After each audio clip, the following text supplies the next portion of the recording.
Welcome to Early Exchange with Vivian Oguche, Femi Ayodele, Sam Oruoje, and Idahosa Osamanze. Sustain that industry. So if government does not have much money, they should find an enabling environment. Now, what are these issues? The petrol is still imported because local refineries are not working. Does it stop at giving a directive? What should be done to ensure that this is done? One of the factors being identified by our key persons is the issue of transportation. For you to have a sustainable city, you must have a deliberate attempt to have a master plan. This is Early Exchange, shaping policy, advancing development.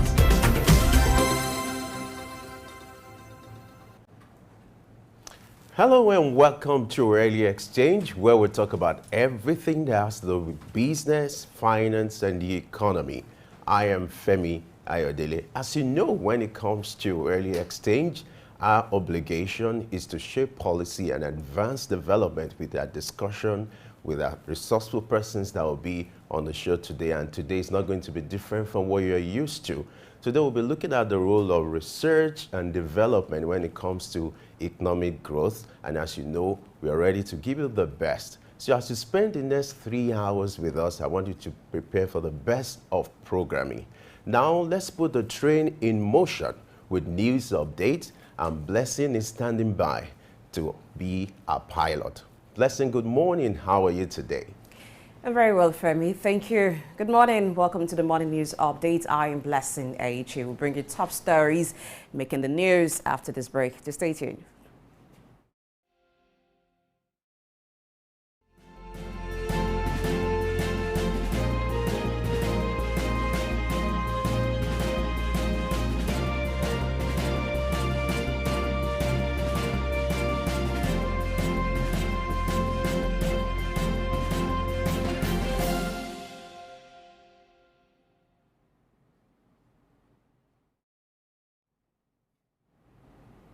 Thanks for staying tuned. The National Drug Law Enforcement Agency, NDLEA, has unveiled plans to tackle drug cartels and protect the environment from the adverse effects of illicit drug cultivation.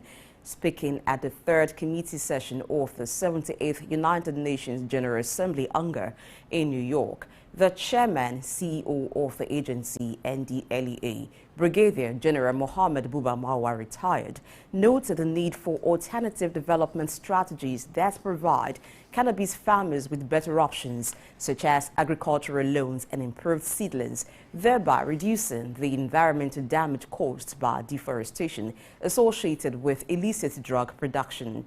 He stressed the need for a holistic approach in line with the 2030 Sustainable Development Goals (SDGs) agenda, which seeks to promote the rule of law, health, peace, and justice.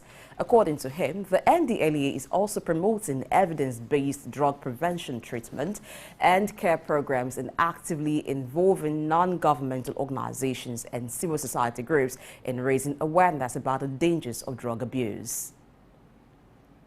Edo State government has officially ordered new compressed natural gas (CNG) buses to its existing fleet to bolster the state's free transportation initiative and launched a 24-hour free Wi-Fi service in key public spaces, including ministries, departments, and agencies, MDAs. Governor Godwin Obaseki announced this development during his Independence Day address and emphasized his administration's commitments to addressing challenges posed by the recent removal of fuel subsidies by the federal government. Over 300,000 residents have already benefited from the initiative within the first 2 weeks, with projections estimating that over 1.5 million residents will benefit in the initial 2 months. The World Organization, WHO, has partnered with the Borno State government to initiate a 10-day polio vaccination campaign covering all 27 local government areas in the state. The campaign aims to vaccinate over 2 million children, including those in hard-to-reach regions. 2 types of vaccines, fractional doses of the inactivated poliovirus vaccine and novel oral polio vaccine type 2, will be administered to children aged 0 to 59 months. According to the body, the vaccination teams will be strategically placed in various locations such as schools, markets, orphanages, motor parks, and public gatherings, while traditional and religious leaders will also play a crucial role in achieving the campaign's objectives. WHO expressed its commitment to supporting the state government in immunizing eligible children, emphasizing the potential to eliminate poliovirus, including the wild poliovirus, and achieve 100% success rates. End may have come to the epileptic power supply in South Africa as the country's central bank, Bank of South Africa, embarked on the provision of solar power projects to contribute over 1,500 megawatts to the national grid by the end of 2024. And this capacity will account for approximately 5% of the total available grid capacity in the country. South Africa has been grappling with a severe electricity crisis, leading to daily power cuts by state utility Eskom to prevent grid collapse, and the government has eased regulations in the renewable energy sector to stimulate investment and encourage the adoption of rooftop solar systems, reducing reliance on the state grid. However, Standard Bank's investment in solar projects will help to alleviate the power deficit, and with improved technologies and processes, solar plants can now be built in approximately 16 months compared to the previous 3-year timeline. The additional 5% of power capacity from Standard Bank's projects closely matches the country's power supply shortfall, highlighting the significance of these initiatives in addressing South Africa's electricity challenges. In another development, the United Nations Security Council has given its approval for a multinational force to assist Haiti in addressing the widespread gang violence plaguing the nation.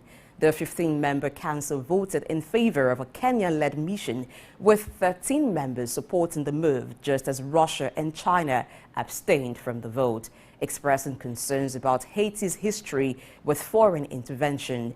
The UN resolution authorizes the creation and year-long deployment of a multinational security support mission to bolster Haitian police, restore security, and protect critical infrastructure, and that the force will undergo a review after 9 months. Haiti has been grappling with escalating gang violence, which has resulted in increasing insecurity and a wave of vigilante reprisals. Approximately 5.2 million people, nearly half of the population, require humanitarian assistance, according to the UN. Kenya has, however, volunteered to lead the international force, and several countries, including Jamaica, the Bahamas, and Antigua and Barbuda, have pledged assistance. And out to Congo, Denis Mukwege, the Nobel Peace Prize laureate, has announced his candidacy for the presidency of the Democratic Republic of Congo, the DRC. The 68-year-old signaled his intent to challenge the incumbent president, Félix Tshisekedi, in the upcoming December elections, saying his campaign was centered on addressing critical issues facing the DRC, particularly insecurity and political leadership challenges. Mukwege, a surgical gynecologist, was awarded the Nobel Peace Prize in 2018, jointly with Yazidi activist Nadia Murad, for their unwavering efforts to combat the use of sexual violence as a weapon of war, and founded Panzi Hospital in eastern DRC during a tumultuous period in 1999, providing medical care to countless victims of sexual violence. We're going to short break and return with more stories right after this time. Don't go anywhere.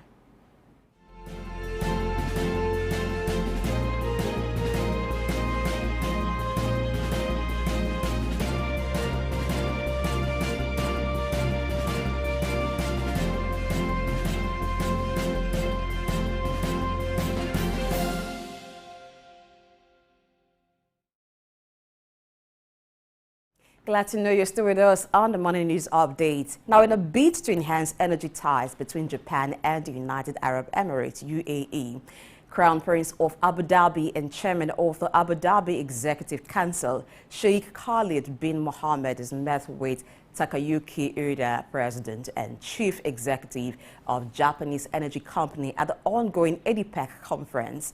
According to reports, the meeting centers around energy security, clean energy transition, and the development of lower carbon energy solutions. Impex, a Japan-based energy provider, has been a long-time partner of Abu Dhabi energy company ADNOC and played a crucial role in founding the ICE Futures Abu Dhabi Commodities Exchange. Japan, as the world's fourth largest crude oil importer, has been seeking to bolster its energy security through long-term liquefied natural gas agreements and a greater emphasis on renewable energy sources. Still on the ongoing ADIPEC conference, top executives at the ADIPEC conference have stressed the growing demand for natural gas as the world transitions towards cleaner energy sources. The CEO of Mubadala Energy, Mansour Al-Hamid, highlighted the need for increased investment in the gas sector to accelerate the energy transition. According to the report, around $4.9 trillion of investment is required in the gas industry by 2030 to avoid supply shortfalls. Natural gas, emitting 50% less carbon dioxide than coal, is considered a crucial fuel as global efforts to reduce emissions intensifies. The Dubai International Financial Center, DIFC, is set to introduce new regulations for digital assets to enhance security that aligns with international standards. In addition, the center will amend selected existing regulations and establish a law of security as part of its digital asset regime. These measures are designed to keep DIFC regulations up to date with technological advancement in international trade and financial markets and provide legal clarity for investors and digital asset users. The DIFC's proposed digital asset law defines digital asset characteristics and how they can be controlled and transferred, while the new law of security is based on the UN Commission on International Trade Law model adapted for the DIFC's specific needs. We're turning now to other stories as Meta Platforms is considering the introduction of ad-free subscription plans for Instagram and Facebook users in Europe as it grapples with European Union regulations to curb personalized ads without user consent. While several pricing plans have been discussed, a €10 per month subscription option appears to be most viable. This move is seen as a strategic response by Meta to balance compliance with evolving regulatory requirements while safeguarding its significant revenue stream derived from advertising. Furthermore, the proposal aims to provide users with a choice between a free, ad-supported plan and a paid subscription, potentially encouraging users to opt for the free option. By doing so, Meta hopes to comply with EU regulations without substantially impacting its advertising business, as Meta's decision comes after facing a €390 million fine earlier this year from Ireland's Data Privacy Commissioner for not obtaining proper user consent for targeted ads based on online activity.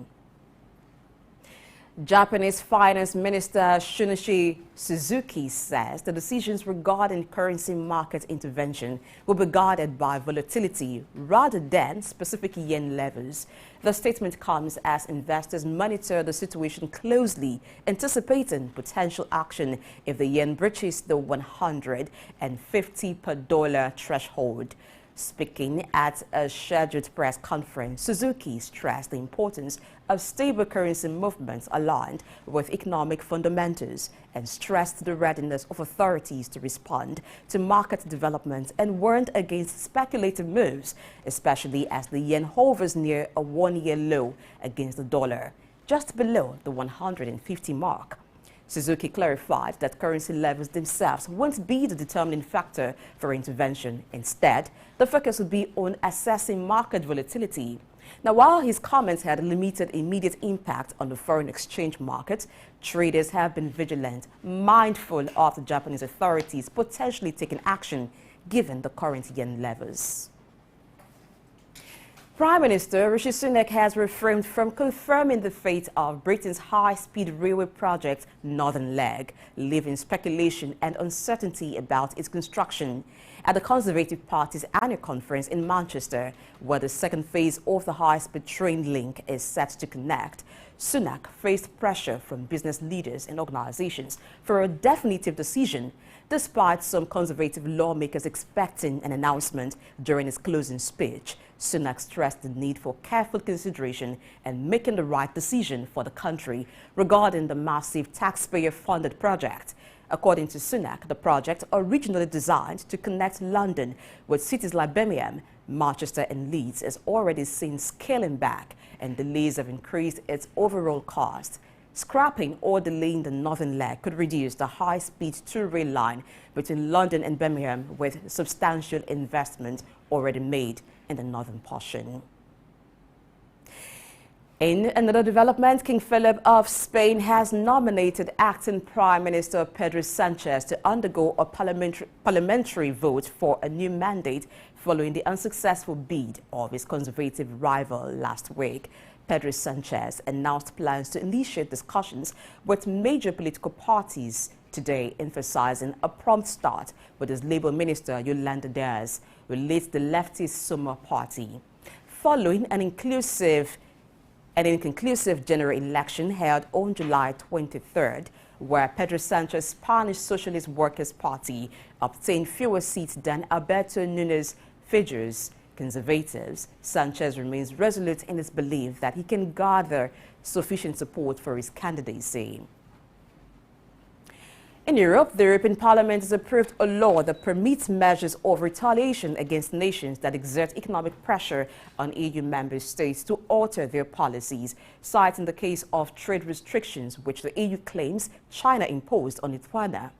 By a substantial margin of 578 votes in favor to 24 against, lawmakers have approved the anti-coercion instrument ACI, set to become effective in the coming weeks to address the spillover of geopolitical tensions into trade, primarily serving as a deterrent measure. In an EU report concerning the anti-coercion instrument ACI, the administrations of former U.S. President Donald Trump, China and Turkey were identified for utilizing trade as a political tool, with a prominent recent example being China's trade actions against Lithuania. That's all we can take on the Morning News updates for today. Stay tuned for more analysis on the exchange. I am Blessing A.J. Many thanks for your time. Good morning.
exchange with Vivian Oguche, Femi Ayodele, Sam Oruwoje, and Idahosa Osamanze. Sustain that industry. So if government does not have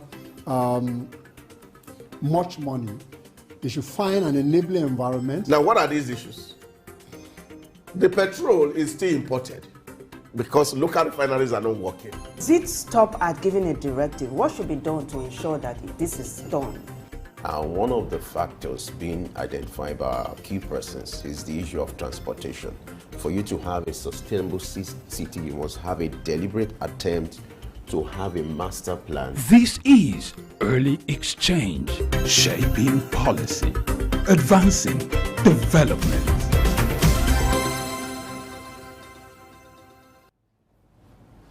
Glad to have you join us once again on Early Exchange. It's time for us to do what we call news analysis, for us to review all the headlines trending today. And as usual, I have my analyst. We have an in-house analyst with us. We're being joined by Sam Oruwoje. Sam, good morning. How are you today? Good morning, Femi. My pleasure to be here. And good morning, Blessing. Good morning, sir. I was about saying Comrade Sam. Yes. And I remember you're comfortable with your role now, which is good. Glad to have you join us. My pleasure always. Thank you. It's a beautiful day. Of course it is. For us, every day is a new day. And our job is to shape policy and advance development with our discussion. So let's start with the NDLA, which is the new plan being unveiled by that agency, the plan to tackle drug cartels and protect the environment from the adverse effects of illicit drug cultivation. You know, in recent times, if you look at that agency, the National Drug Law Enforcement Agency under the leadership of Marwa, that's Brigadier General Marwa, is been taking up drug cartels in recent times. You agree with me that one of the dangerous responsibilities or one of the danger portfolios you can have is to be the chairman of that agency, because it's not a tea party. Yes. To take up drug cartels is not a joke. Because the peddlers are not smiling In with you. fact, they are so organized that, you know, they have influence, they have the money, and so for you to take up that responsibility is not a joke. Sam, what do you think? Really, under the leadership of Buba Marwa, Brigadier, has been on top of his job, and the fight in recent time has been very consistent in terms of going underground to see how he can tackle drug cartels. And the recent development is ways of finding a way to see how those who farm some of those role in trying to see how he tackles drug. Drug is a major menace to national development, and I think they are doing very well, and there's a renewed vigor in terms of how they tackle the men who are in those underground cartels, trying to see how drugs are removed from the society. I think it's great. Yeah, I like it that the NDLE, according to the chairman, Brigadier General Mohammed Buba Marwa, retired, says that the agency is promoting evidence-based drug prevention, treatment, and care programs. Now, I am particular about the treatment and care program because for drug users, that's key. For some of them, they stay off drug for a while, but they return because I know it's an addiction and it's hard to get over, but because there is no consistency with the treatment plan, and then there is no follow-up action. For some of them, once they leave maybe the government or whatever, non-government organization, rehabilitation center, and they get back to their families or they get back to their own private space, nobody is there to actually hold them accountable to their abstinence from drug and their staying clean. So that treatment is actually very needed. We have a lot of people, if you go around the street, you find some persons who have become mentally deranged because of the abuse of drugs. So if that treatment plan can be very consistent and available for a lot of people, it will clear the streets of some of these people. I also feel there's a need for the agency to do more, because if you look at the prevalence of drug abuse, you know, in the society, virtually every corner, you just see it being displayed as if it's a common good, you know. So there's a need for enforcement, for supervision, without leaving no stone unturned. you know, they know those people. And with what they've been doing in recent time, we are hoping they will continue with it, because you must understand that it's like a chain of group of people. It's like a big business, you know, not just in Africa, in other climes too, you know, countries like Mexico here and there. It's a big business. And so, but when you have a strong agency like NDLA, you know, it's up to its task.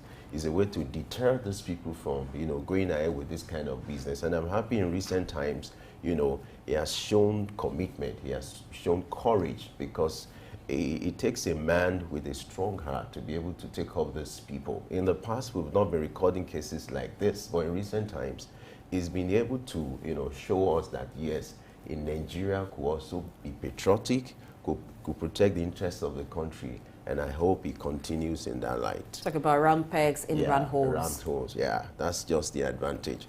But Sam, do you still observe that even in spite the activities of the agency like NDLA, in spite the orientation, you still have people engaging in illicit drug business? Why do you think it's still happening? Use of substance, essentially. I think I just want to support the comment that Blessing made earlier. I think we need to do more on what you call psychosocial evaluations of those who use substance within a specific term. I think more evaluate them, find a way to educate people, particularly from secondary school, create clubs in a way that you can provide adequate education on the negative impact of substance abuse, and find a way not to stigmatize those who has abused those drugs, and bringing them to society will help in a way that we can reduce the impact of illicit drugs. And you know, the interesting thing about this environment, or the kind of you know, vegetation that we have, cannabis grow effortlessly, you know.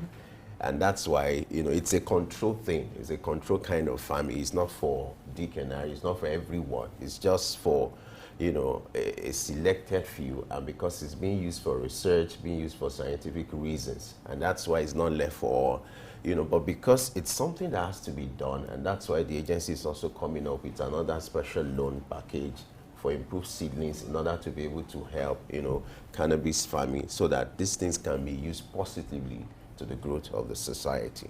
Well, we hope that is achieved. But I also think they should do also farm monitoring, because in the rural areas, that's where you even find some of these things happening, the growing, because nobody gets there. You just believe you're growing crops, but hey, it's a cannabis farm that they have. So more monitoring of the farms should happen. And I think that the government should also provide the NDLE officers with more equipment and whatever arms they may need, because it's a very risky venture, I'll put it that way, for you to combat drug traffickers, for you to combat people who are growing drugs.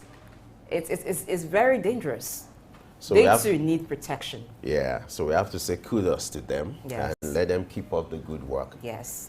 All right, let's go to Edo State, where the governor has officially added new compressed natural gas buses to the existing one to boost the state's free transportation initiative. And the governor also launched 24-hour free Wi-Fi service in key public spaces, including ministries, departments, and agencies. You know, yesterday we were looking at the plight of Nigerian workers. You agree with me that due to the removal of subsidy and looking at the economic reality, Nigerian workers are going through hard times, you know, at this period. And so the governor of Edo State deems it fit to provide what we call palliative, part of the arrangement to ensure that you cushion the effect of the removal of subsidy. And this time around is providing free buses, not powered by petrol, but gas, you know, yes, which is cheaper, and also to reduce the, you know, the cost of transportation. It's a way to make it easier for workers to move around, to move from their, you know, places of work to their various destinations, which I think is a good venture.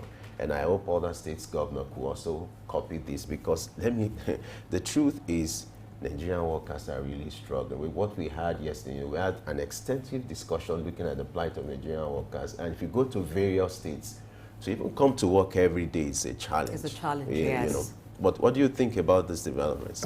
Kudos to Governor Godwin Obaseki. I think alternative energy is the way to go. We salute his initiative in this regard. But then, how sustainable is this project? Those are the key questions that we need to ask in the public space. So good initiative.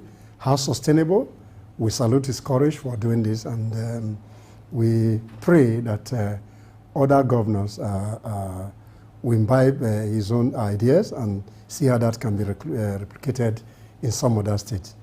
Yeah, we commend the Edo State Governor, Governor Godwin Obaseki, and for the newly acquired vehicles, I know it's expensive to have that, and the conversion, because there was a time that former President Buhari actually came up with the initiative of having CNG vehicles, but then the conversion cost made it impossible for a lot of vehicles that were already running on petrol to have that happen. If we can have some conversion centers, maybe where government subsidizes too for private individuals and for other commercial bus drivers, I think it will also go a long way beyond just providing free buses, because I don't know how the time schedule for these buses, if it runs on a particular time schedule, if there are particular routes that they also ply, or it's widespread around all the cities and all the local governments in Edo State. So I think such would also be helpful to other persons who may not be able to key into this. I find it interesting, the free Wi-Fi. That will interest the young people. Yes, It's being made available in public places, in ministries, in department. Because if you remove the cost of data from your expense, is also part of it. Yeah, so some money has been saved for you. Yeah. So what do you think about that development? No, in terms of ICT, I think Governor Godwin Obaseki has been blazing the trail. This one is just to confirm that the state is driven essentially going forward by technology. I think particularly youths, I think they will celebrate this, but I'm sure this is limited to public space. Yes. So that's good. Maybe that will even help in terms of e-governance and projecting the state as being ICT sensitive, and more consumers will be pulled in that direction. I think it's a welcome development, and we salute his effort in this regard. I hope it will also encourage research, access to Wi-Fi. For someone like me, the first thing that will come to my mind is research. Well, you said someone like you, but we don't have someone like you a lot in this country. I think a lot of persons will want to use that for e-commerce. Yes. For those who have their businesses online, it'll just be an opportunity for them to do all they have to do there and convert it to a workspace. Even though the state has innovation hub that are like workspaces for those who do their work digitally. So I think that's what a lot of persons will do. Only a few will want to use that for research, because right now it's about stomach infrastructure. And so that's like top on the agenda for many Nigerians. Do you think there's a need to encourage civil servants to start working remotely, given the economic reality? At a point in Edo State, the governor gave instruction that they could work 3 times in a week. I don't know what is obtainable now, but due to the economic reality, do you think that should be an option? It should be considered? It's at the discretion of those who manage the various states. I think in line with current reality, I think remote work has become an essential element of the work in the future. So the earlier we embrace those concepts of remote work, the better it is. But they need to recalibrate the work processes in line with the current reality of machines and artificial intelligence. I think that's a welcome development. But then it's at the discretion of the states, looking at their own reality, looking at their own workspace, and how remote work can impact on service delivery, particularly in Edo State. All right. The train of analysis started with NDLEA. We went to Edo State. Now we're going to Borno State. where the World Health Organization has partnered with the Borno State government to initiate a 10-day polio vaccination campaign covering all the 27 local government areas in the state. The campaign aims to vaccinate over 2 million children, including those in hard-to-reach regions. You know, the concern now is the rate of polio in a state like Borno State due to the state of insecurity in that state. Access to that state has been a challenge. I like the fact that this initiative now is targeted towards those hard-to-reach regions, those villages, those remote areas where you hardly see the presence of government or the presence of health care. And it's very critical because at this time, you know, they are going through a lot. In fact, some of these people are displaced. Some of them are in IDP camps. And so you can imagine the life, the kind of life they're living, the kind of, you know, situation they're exposed to. And now polio is being added to it. But I'm happy, you know, the World Health Organization is partnering with the Borno State governor. In recent time, that governor has been up and doing to ensure that he improves the welfare of people in that state. I'm happy with the fact that he's a professor, he's well read, he's well exposed, so he understands what needs to be done. In spite of the security challenges in that state, the man has remained focused. And now battling the issue of polio, you know, with this initiative, about 2 million children will be vaccinated. What do you think, sir? Polio has been a major public health challenge. On the other hand, is equally a global health challenge. So the initiative by the World Health Organization to partner with the Borno State government to look at over 2 million children, particularly in a remote part of the state, is welcoming. And I think that will be able to reduce the impact of polio in the state. And generally in northern Nigeria, polio has been a major challenge in the past. And I think going into Borno in particular and looking at rural communities to address 2 million children is something that is salutary. And I think we must salute the World Health Organization in partnership with the Borno State governor to stamp out the impact of polio, which is a dangerous public health issue, particularly in northern Nigeria. Yeah, and I like that they're also bringing in traditional rulers and religious leaders to play a crucial role here, because that's one of the things. Some mothers do not allow their babies to be vaccinated for some reasons.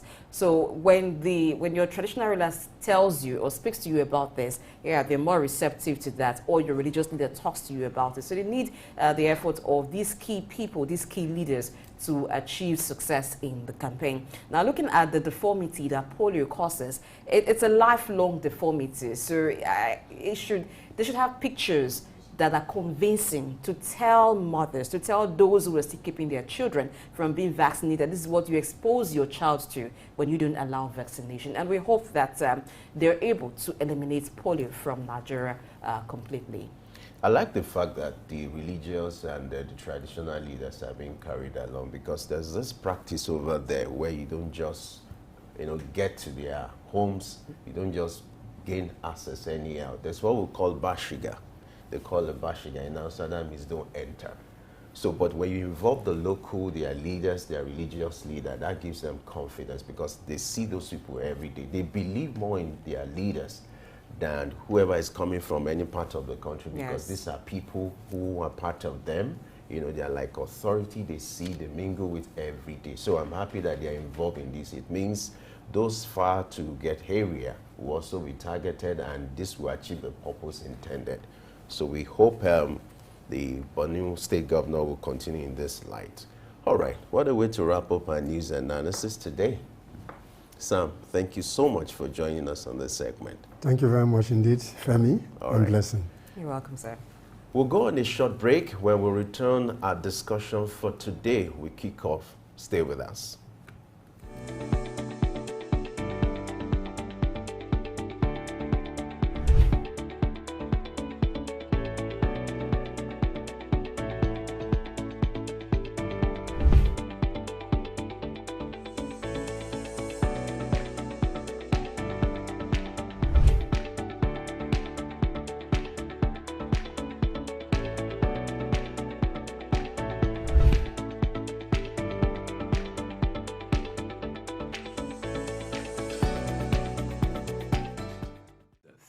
wise men. Iconic sculptures and statues adorn major metropolitan cities of the world. In Lagos, Nigeria, the statue of three men designed to depict the state's cultural heritage and to usher in visitors and tourists into the ever-accommodating center of excellence is no doubt an astounding work of art. Originally built under the administration of Colonel Raji Rasaki, designed by Bodun Shodende in 1991 and standing over 12 feet high, referred to as Agba Meta or Aro Meta, the three sculptured chiefs were placed along the Lagos-Ibadan toll gate to welcome people coming into Lagos State. The statue called the Three Wise Men by many has become a major signature for the state. Three white-capped chiefs clad in white wrappers, knotted across their shoulders and with clenched right fists are shown in the artwork. The images fascinate and create impressions in the minds of visitors coming into the state, captivating the attention of visitors who look with keen interest, pondering on the messages which the posture of the engraved images signifies. The Three Wise Men has been relocated thrice from its original position at Ojodu Berger end of Lagos-Ibadan Expressway to Magodo area before its final relocation to its present site at Olowopopo Drive. The sculpture has suffered severe damages over the years and renovated. Bodun Shodende, through this sculpture, depicted the highest honor that can be afforded to anyone in the eco-greeting tradition. The Three Wise Men, Arometa, Suk Enlightenment.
Because local refineries are not working. Does it stop at giving a directive? What should be done to ensure that this is done? One of the factors being identified by our key persons is the issue of transportation. For you to have a sustainable city, you must have a deliberate attempt to have a master plan. This is early exchange, shaping policy, advancing development.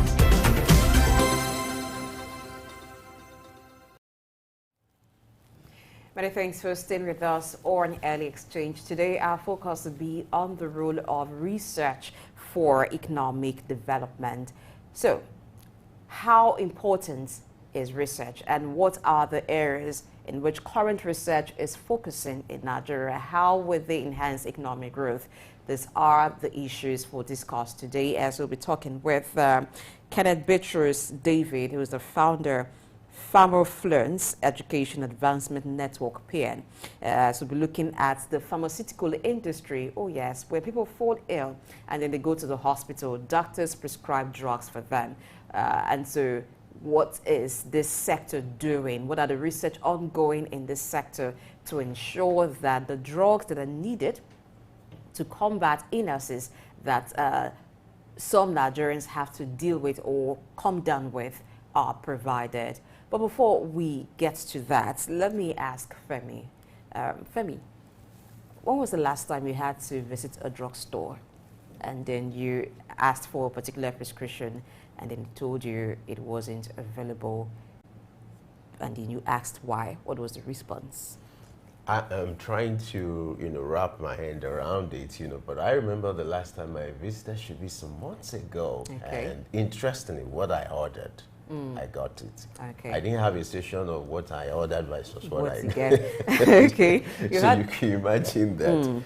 But really, I think as far as Nigeria is concerned, when it comes to research, the pharmaceutical industry, we've come a long way. Unlike in the past, where finished drugs are being produced abroad and are being shipped in here. In recent times, over the last decades, when it comes to local production of drugs, I think Nigeria has improved, even though there's room for improvement. I'm aware there are certain factories in Ogun State, in Lagos State now, who, even though some of them are multinationals or they are connected to multinationals, but they engage in local production of some drugs. So this has given us the opportunity to be able to get some of these drugs easily, unlike in the past where they are, being imported, and then the cost of even getting them. Even if you look at the cost of production these days, it's not that easy, because for you as a factory to be able to stay in business, you have to spend a lot on, cost of operations, to power your operations. You know what fuel is talking about now. Yes. And some of them you have to power some of this equipment with diesel and all that. So it's not a joke, but by and large, Nigeria has been doing fairly when it comes to production of local drugs. Now, you hit around the reason I asked, because the reason I asked, I was at a pharmacy about a week ago just to get something simple. I got what I wanted, but while I was waiting for my change, someone came to ask for a particular drug, and when they mentioned the amount, I was like, are you joking with him? And then the lady said, I'm not joking. It's because the cost of these drugs have increased because of the exchange rate. Yeah. And then she went on to mention some other drugs. A lot of them were antibiotics. And when she was telling me the amount, I was so shocked, and I began to wonder. So when people who are in dire need of these drugs need them and can't afford them, what then happens? So it brings us to the issue of the availability of some drugs, or the local production of some of these key drugs. But these questions will be asking Kenneth Bitrus David, the founder, Pharmafluence Education Advanced Network, who is joining us virtually this morning. Good morning, sir. Good morning, everyone. Good morning. How are you doing? I am fine, and Femi is fine as well. Thank you for joining us on Early Exchange. All right, we're talking about the role of research for economic growth. Looking at the pharmaceutical sector, what's the level of research ongoing in that sector in Nigeria? All right, All right.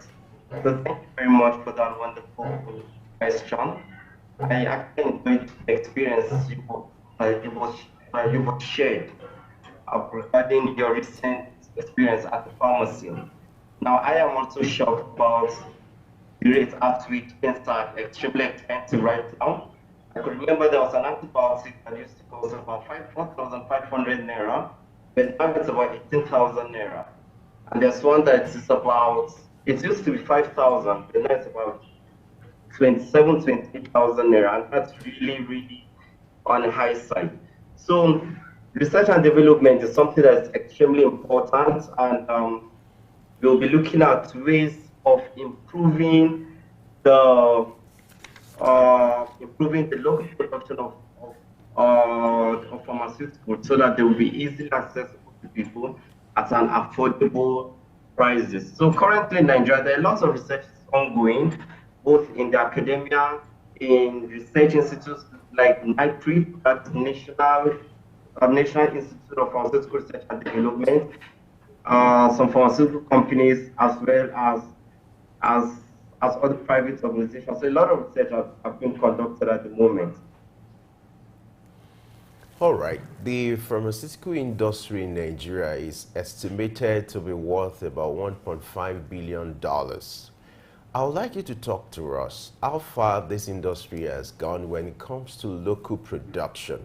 we used to have a situation where some of these raw materials are being imported, even if that is still the situation now. But talk to us, how far has this industry gone when it comes to local production of drugs and some of these pharmaceutical products? All right. Thank you very much for that wonderful question. Now, let me just make emphasis on like some happenings in recent times. We can see that Nigeria has a lot of specialists. Nigeria has a lot of specialists, has a lot of people that are skilled in the development of most of these medications, although there are lots of challenges. And in Nigeria alone, we have over 120 manufacturers of drugs and about 500 importers of pharmaceutical products as well. And in 2017, there was a study carried out which estimated that about $20.7 billion is being targeted at the African market.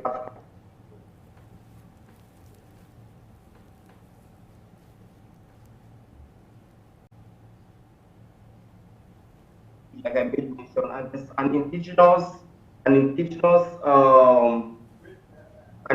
pharmaceutical company which was instituted last year with Professor Emeje as director general, are really doing a wonderful work. I could remember there was a time that NIPRI had a lot of formulation. I think they had NIPRI Immune, which is a locally formulated medication that has the tendency of improving the immune system of people. And there are others for anti-malarials like Chadoma. They are also very good. And we have like others as well. But then there are really not many. There are really not many. If you compare the number of local and the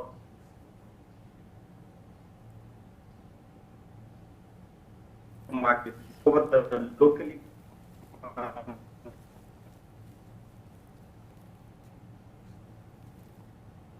Oh my. Oh. We're having a glitch there, and so it's a challenge. Continue the conversation with Beatrice David, but we'll do that as long as that glitch is solved. Internet fluctuations. So He was actually trying to address the issue of local production of drugs, you know, how far the pharmaceutical industry has gone. You know, like I was saying earlier, you know, production in Nigeria now is challenging, you know, given the present economic realities as a businessman. And even for these producers of these drugs, they are not left out. For instance, you need to buy these raw materials. They are not readily available here. Some of them are to be imported because they are not things you can just buy on the shelf like that. And so to the cost of shipping these things is not going to be a tea party. Given the present realities, you have to source for finance. And that's why some of these local drug manufacturers, what they do is they partner with multinationals who provide these raw materials for them, and they produce locally. They have this arrangement, this partnership, depending on the level of MOU or the contract within the two parties. But by and large, you see some of these multinationals coming into that space to help with the funding, providing the logistics for the local production. Because you must agree with me, the more we have of local production of these materials, the better for us. It makes them readily available, it makes them cheaper. But to sustain production is a challenge, given the present reality, you know. And then the money you're supposed to spend on paying workers' salaries, making life better for your workers, you're spending it more in sustaining operations, in generating power. Look at what is happening now with the price of fuel now, the price of diesel now. You're going to spend more as a manufacturer. What it means is the money that you ought to naturally or devote to running your factory or operations, you're not spending more on sourcing for energy. Yeah. Atlanta, I guess, is back. So let's engage him. Yeah, Glad to have you join us once again, Kenneth. So sorry, I had a network issue earlier. Yeah, we understand it's not within your control. So let's go back to my earlier question. With the question I asked was for you to talk about how that industry is faring when it comes to local production of drugs and pharmaceutical products. And you were talking about some of the challenges and the plight of these drug manufacturers. Please go ahead with your thoughts. All right, so I don't know exactly how it stopped, but then let me rephrase. All right, so there are some pharmaceutical All right, feel industries in free, go ahead. Nigeria all right, who are doing an exceptionally great work, but the main challenge that these institutions are having are really centered around the issues of funding and the current economic plight of the nation. Now, it has been estimated that the cost of manufacture of most of these medications, even locally, is extremely expensive. Yeah, I just learned that a multinational pharmaceutical company who was actually based in Nigeria some time ago, not so now, they had to like fold up and stop production in Nigeria because of the current realities like unstable supply and the hike in the price of PMS and diesel. So all of these things help in making it difficult and increasing the cost of locally manufactured medication. We also have some issues with regulatory agencies. Now, in as much as Nigerian regulatory agencies are doing an amazing work, there are a lot of challenges when it comes to this. A lot of times you discover that you you discover that medications that are not even supposed to pass any of those tests, you see them in the market. How do they come about? And who are the people that give approval for all of this? So regulatory agencies are also contributing to the downsides recorded. We also have inadequate infrastructural um, provisions. Now, just like we made mention of power issues and also issues when it comes to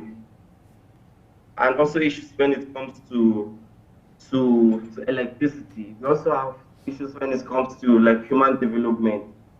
There are some research skills that are actually desirable for this research to be carried out. But then there's no funding for researchers to be trained in those aspects.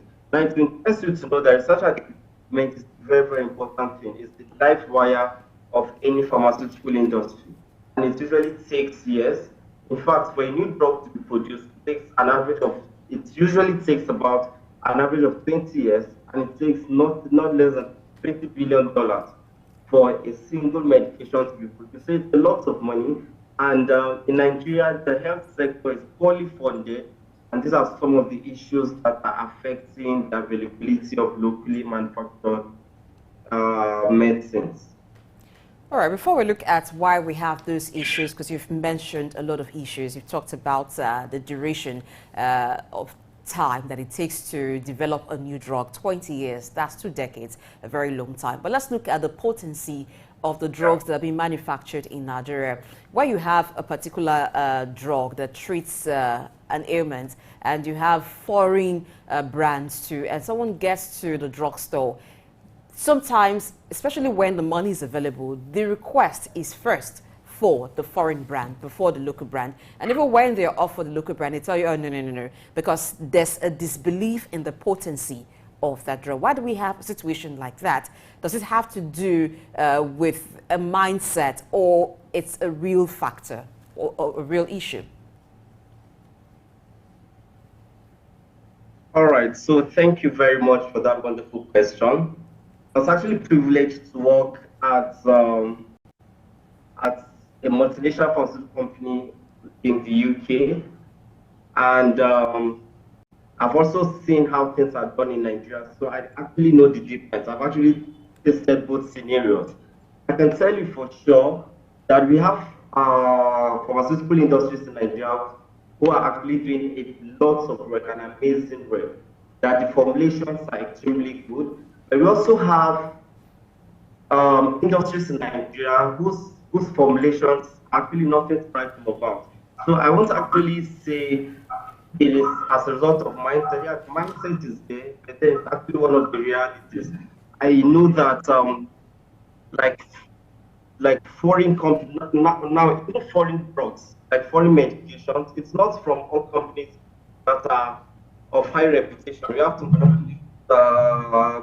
foreign countries that have poorly formulated medications, and most of the medications are not effective. That's because of a lot of issues with the regulatory system.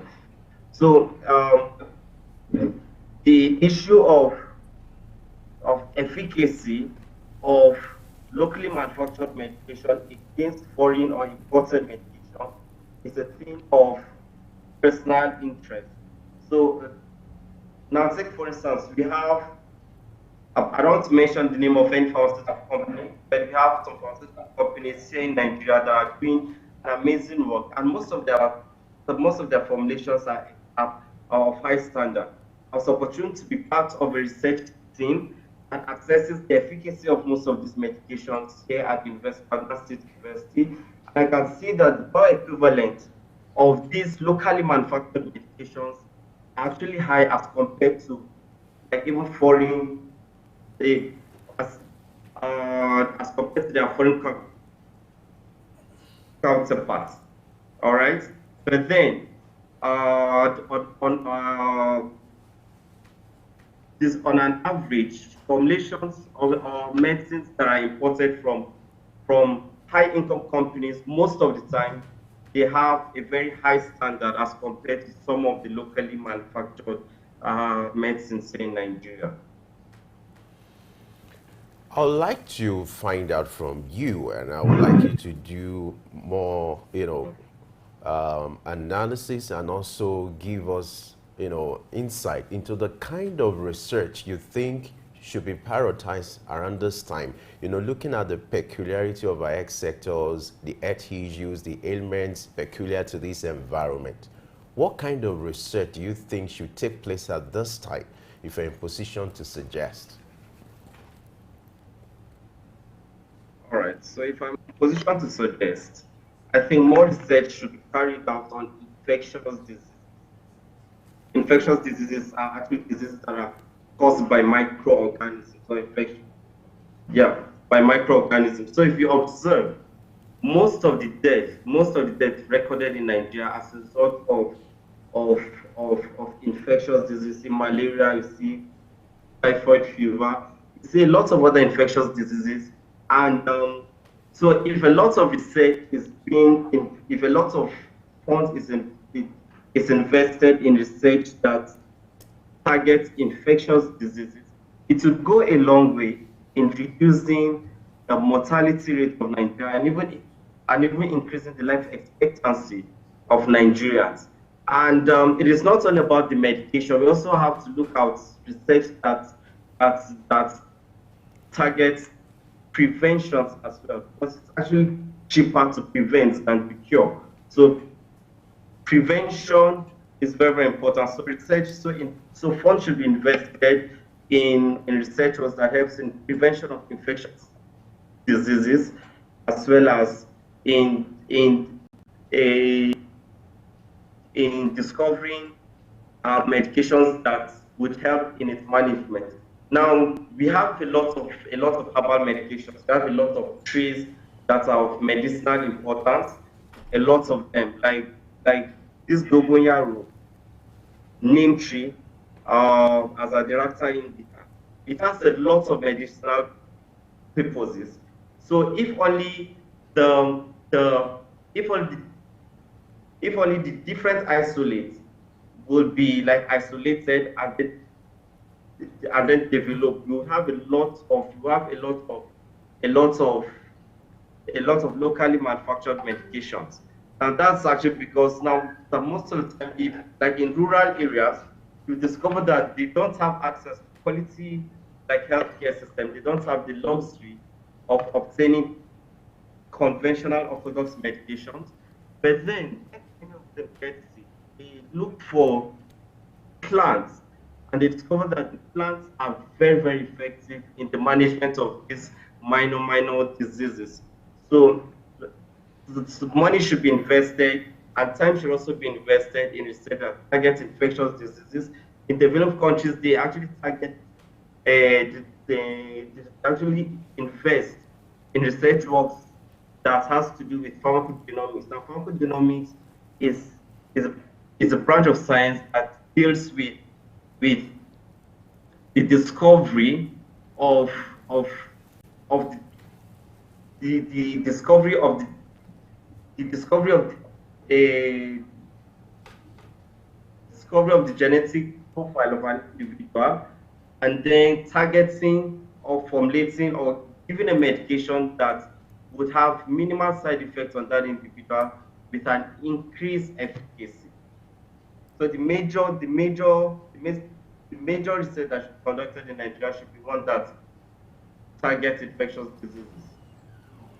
Okay, I was going to ask you about access to raw materials because before you joined, Femi was talking about how difficult it is for the pharmaceutical industry to get raw materials because they import some of them. But you talked about the availability of some of these materials being found locally. It takes research to identify them and to explore their use. So let's talk about the research, quality research. What are some of the challenges in having quality research of not just new drugs, but even in the materials that we find around us? What are some of the barriers? All right. So the major one is knowledge. Knowledge. Now, knowledge in the sense that what you do not know, you can actually do nothing about it. So knowledge is one very, very key thing that is hindering the exploration of these things. And in as much as we have a number of of experts in Nigeria that are into these herbal medications and formulation of this, not a lot of them. This knowledge has not been widely available to people in settings. I know that apart from people in the pharmaceutical sector and in other departments such as botany and also herbal medicine pharmacognosy, not a lot of people are actually aware of these things. Then the number two thing also is like funding. So even if people that have this knowledge want to carry out a study, there is no enough funding to carry out some of this work. I think I could remember I was sharing with a colleague of mine from time back who works with a pharmaceutical industry research institute in Nigeria, and he was just telling me the amount of funding they get. It's nothing to write home about. And that funding will not even be sufficient to carry out a study, a good research in a university, not to talk of in a research institution. So funding is one major thing as well.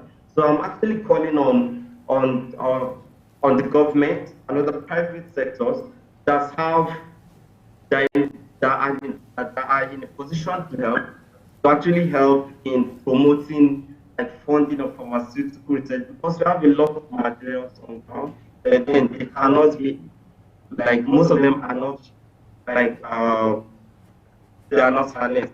Then we also have what we call, we also have issues that, issues that surround the, like, use of materials, like infrastructure. We may have this, but then there might not be sufficient equipment to carry out this study. I could remember that during my master's program, I did a study on cancer signaling, and the equipment that I use there, I've never seen it. So I was like discussing with other academics in Nigeria, and they said it is only available in only one institution in Nigeria. So availability of resources and equipment is also one of the issues.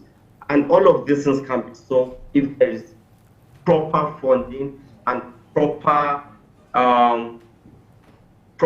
funding and regulations of these areas. All right. Irrespective of the challenges, how can research be tailored towards providing homegrown solutions? You know, earlier you talked about the use of plants, the use of herbs and all that. How can research take advantage of these local raw materials to provide homegrown solutions, the use of herbs and all that? And how do you harmonize that with the use of orthodox drugs? All right. So I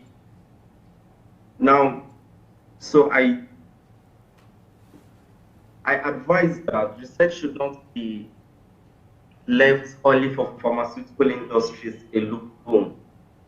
In our institutions like the universities, polytechnics, and other areas, I advise that research should be inculcated in the minds of the students at a very early age. Not only when they're in their final level, that they will now be told that, okay, choose a topic and come up with it chapter 1 to 3 or chapter 1 to 4 and all. No, it should start early. So I feel if we are able to train like researchers, train students, and like ignites the passion for research in their hearts at a very young age, it helps them to think critically. It also helps them to look for solutions, to be problem solvers, and not people that would just complain about the system without having the requisite knowledge and skills to provide a solution. So research should be inculcated in the minds of students at a very young age. Then aside that, if these institutions are carrying out like their research, no matter how little it may look, it is actually significant. Most of these research that have been conducted, it is not only based on what they observe. Most times they have to carry out what we call literature review, so actually review what other people have done in other settings to be able to know what are the potentials of these medications or of these plants. So if we can be carrying out research, not only leaving it to pharmaceutical industries, but in our own little way as students, as early career researchers, as academics, if we can be carrying out our own research in our own little way and just publishing it, it actually go a long way in like helping. Now you never can tell. Even this COVID-19 vaccine, when it came forth, it's not as if like nothing is known about the COVID virus. Now a lot of studies have been conducted in the past about coronaviruses. So now when we now have an outbreak of this, now researchers have to go back. What is known about this topic? What is known? What's the gap? What do we need to work on to make it better? So that's what happened. So they had to go back to look at previous studies that were conducted. I actually believe that some of the researchers, some of the people that conducted these studies, they didn't know that this study would actually go a long way in solving problems. But then in their own little way, they did something. And when the time was right, it made the work of researchers easier. It made it easier. So we need to start carrying out research works, not only leaving it to pharmaceutical industries, but in our own little way, to start doing something and also sharing this knowledge with other people out there. All right, finally, let me ask, who's to champion the cause of a research? Because we've talked about having synergy between the academia and the pharmaceutical industry in the area of research. And earlier while you were speaking, you talked about a new drug taking about 20 years to develop. But you also alluded to the fact that research can be proactive before an epidemic or an illness breaks out. So who's to champion the cause of a research in a particular area? Is it the academia? Is it government agencies or those in the pharmaceutical industry? Is there a place for collaboration, all of this? Yes. Cool. Now, no, one of the parameters of this of identifying quality of research is by the number of collaborators. If you have people from like different sectors coming together to like share or say a thing or two about a particular topic based on their level of expertise, it helps to make a research work like solid. So the people that are to champion the cause of research are researchers, regardless of where you are, whether in the academia, in a private institute, or in a pharmaceutical company. You need to, like, researchers are the main thing. Researchers are the main champions, and this thing can help. And the reason why collaboration is important is actually because it helps to make everything easier. Now you cannot say, okay, we don't need the government's approval, we just do our research work and then that is it. No, we need all of these people. We need researchers in the academia, we need researchers in pharmaceutical industry, we need people from government and other places to actually come together and help in development and the advancement of research. And that's because even in I remember I said it takes about 20 years for a new drug to be produced. And now within the 20 years, what are done? Number one, there has to be like discovery of drugs. Now new medications have to be discovered. Apart from that, it has to be clinical laboratory studies have to be carried out. If now we now discover that now this new medication or this agent has efficacy against particular disease, or it's safe, we can now move it to All right, Kenneth, trials. We need to wrap up the conversation now. All right, we actually want to thank you for sharing your thoughts with us, for spending time with us on Any Extinct this morning. You've actually talked extensively on the plight of local drug manufacturers and what the industry looks like at this moment. So we want to thank you for sharing your thoughts on Early Exchange with us this morning. Yeah, thank you very much for the platform. All right. We'll go on a short break now. When we return, we'll continue with another discussion with another guest. It's always getting better and bigger on Early Exchange. So stay with us.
Refineries are not working. Does it stop at giving a directive? What should be done to ensure that this is done? One of the factors being identified by our key persons is the issue of transportation. For you to have a sustainable city, you must have a deliberate attempt to have a master plan. This is Early Exchange, shaping policy, advancing development.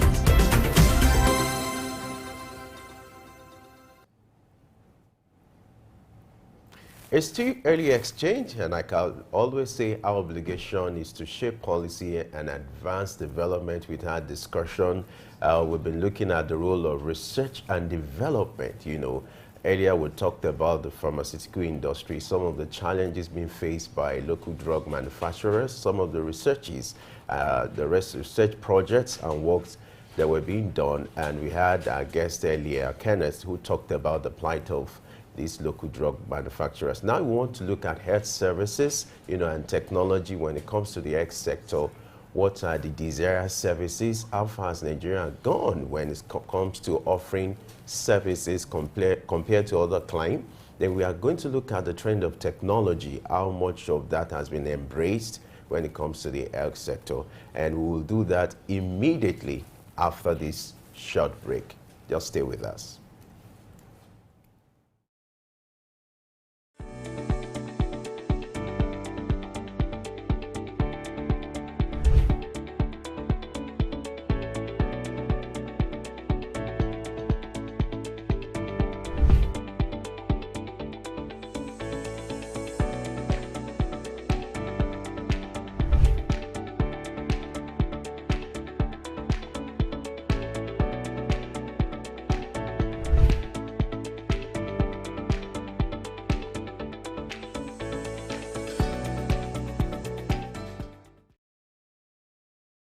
Three Wise Men.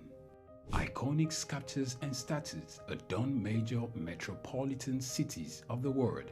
In Lagos, Nigeria, the statue of three men designed to depict the state's cultural heritage and to usher in visitors and tourists into the ever-accommodating center of excellence is in no doubt an astounding work of art.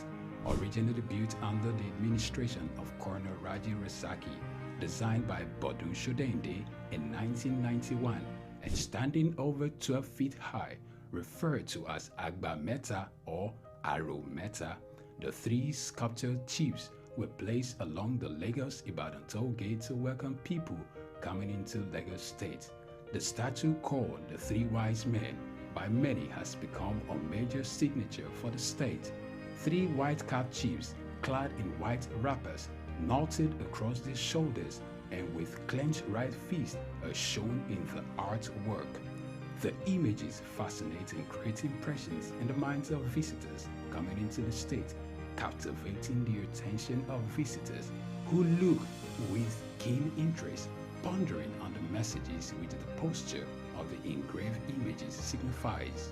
The Three Wise Men has been relocated thrice from its original position at Ojodu Berger end of Lagos-Ibadan Expressway to Magodo area before its final relocation to its present site at Olowopopo Drive. The sculpture has suffered severe damages over the years and renovated. Bodun Shodende, through this sculpture, depicted the highest honor that can be afforded to anyone in the Eko greeting tradition. The Three Wise Men, Arometa, Suk Enlightenment.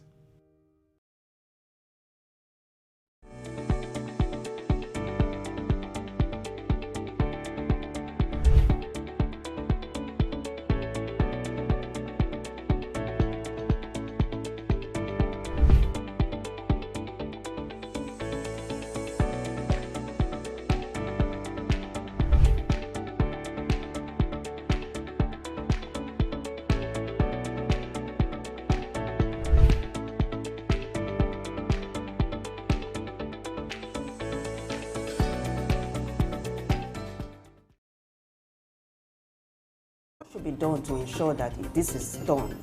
One of the factors being identified by our key persons is the issue of transportation. For you to have a sustainable city, you must have a deliberate attempt to have a master plan. This is Early Exchange, shaping policy, advancing development.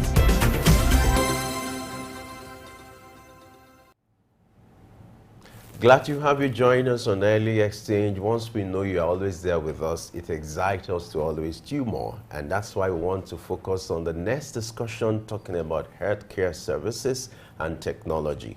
We want to look at how far Nigeria has gone when it comes to healthcare services. What are the things needed, and what are the things needed to be done for us to be better when it comes to healthcare services and technology. And to provide a better perspective, we have been joined by an expert. We are being joined by Dr. Oladoyin Odubanjo, who is the Executive Secretary of Tree Nigeria Academy of Science. Dr. Odubanjo, glad to have you join us on Early Exchange this morning. It's a pleasure to be with you. Good morning. All right, great. Now, let's look at the healthcare services in Nigeria. I would like you to take us through a journey in how far we've gone when it comes to healthcare services in Nigeria in terms of, concept, in terms of technology, and the access to healthcare services in Nigeria. I would like to have your thought to start with. Well, in a sense, you can say that we've gone forwards and backwards. Because we had healthcare plans, from inception, that were meant to follow. But it looked like we go forward a little bit and come backwards a little bit. In a general sense, part of what we've had as a problem, perhaps as an evolving democracy, of course, with the interruption of military rule along the line, is the fact that we have not had a continuity of policy per se. So we've had a situation where we built well to start with, and we built the way we'll expect things to be built, which is that you build a strong primary healthcare service. That is where all effective health services, the health systems are built. Your primary healthcare becomes your base layer of a pyramid, and it's the biggest. It has to be the strongest because that's the one that reaches everybody. And then on top of that, you build your secondary healthcare. So your primary healthcare is all your basic services, your vaccination services, delivery, maternal delivery. You look at basic treatment of some common diseases and all of that. Then you build on top of that the general, the secondary health service, which is slightly more specialized, and that's your general hospital, so to speak. So then what you cannot handle at your primary health care center, at your health post in your village, then you refer to the general hospital, and then on top of that becomes a tertiary health care, which becomes extremely specialized services, where you have all these high-falutin machines, equipment, and specialists, who are trained and who narrow down on specific areas of health care. So you're dealing with orthopedic surgeons, you're dealing with, pathologists, you're dealing with that kind of specialization, so that when things start from the basic level, the people know that, this is beyond us. They refer to the secondary level. The secondary doctor looks and says, you are going to require specialized treatment. Then they refer you to your teaching hospital, your tertiary center. But things have gone haywire now. And the systems, especially the primary care system, is down and out almost. Secondary health care is gasping. And so people go to, your teaching hospitals to get treated for malaria, simple malaria or complicated. People go to they tell you, I'm going to LASOS, I'm going to LUS, I'm going to UCH, and all the person, I'm just not feeling well. And it's not going to go anywhere else. It's just going to go straight to those places. Now that tells you that things are upside down. And what we need to do, of course, is go back and restore the system, where people can actually have confidence in how they'll be managed at the primary level, how they'll be managed at the secondary level. Then we reduce also the pressure on the tertiary level, as it were now. So I think we built that system upwards, primary, secondary, tertiary, but now we've neglected those lower levels, and that is now causing chaos in the system. Thank you.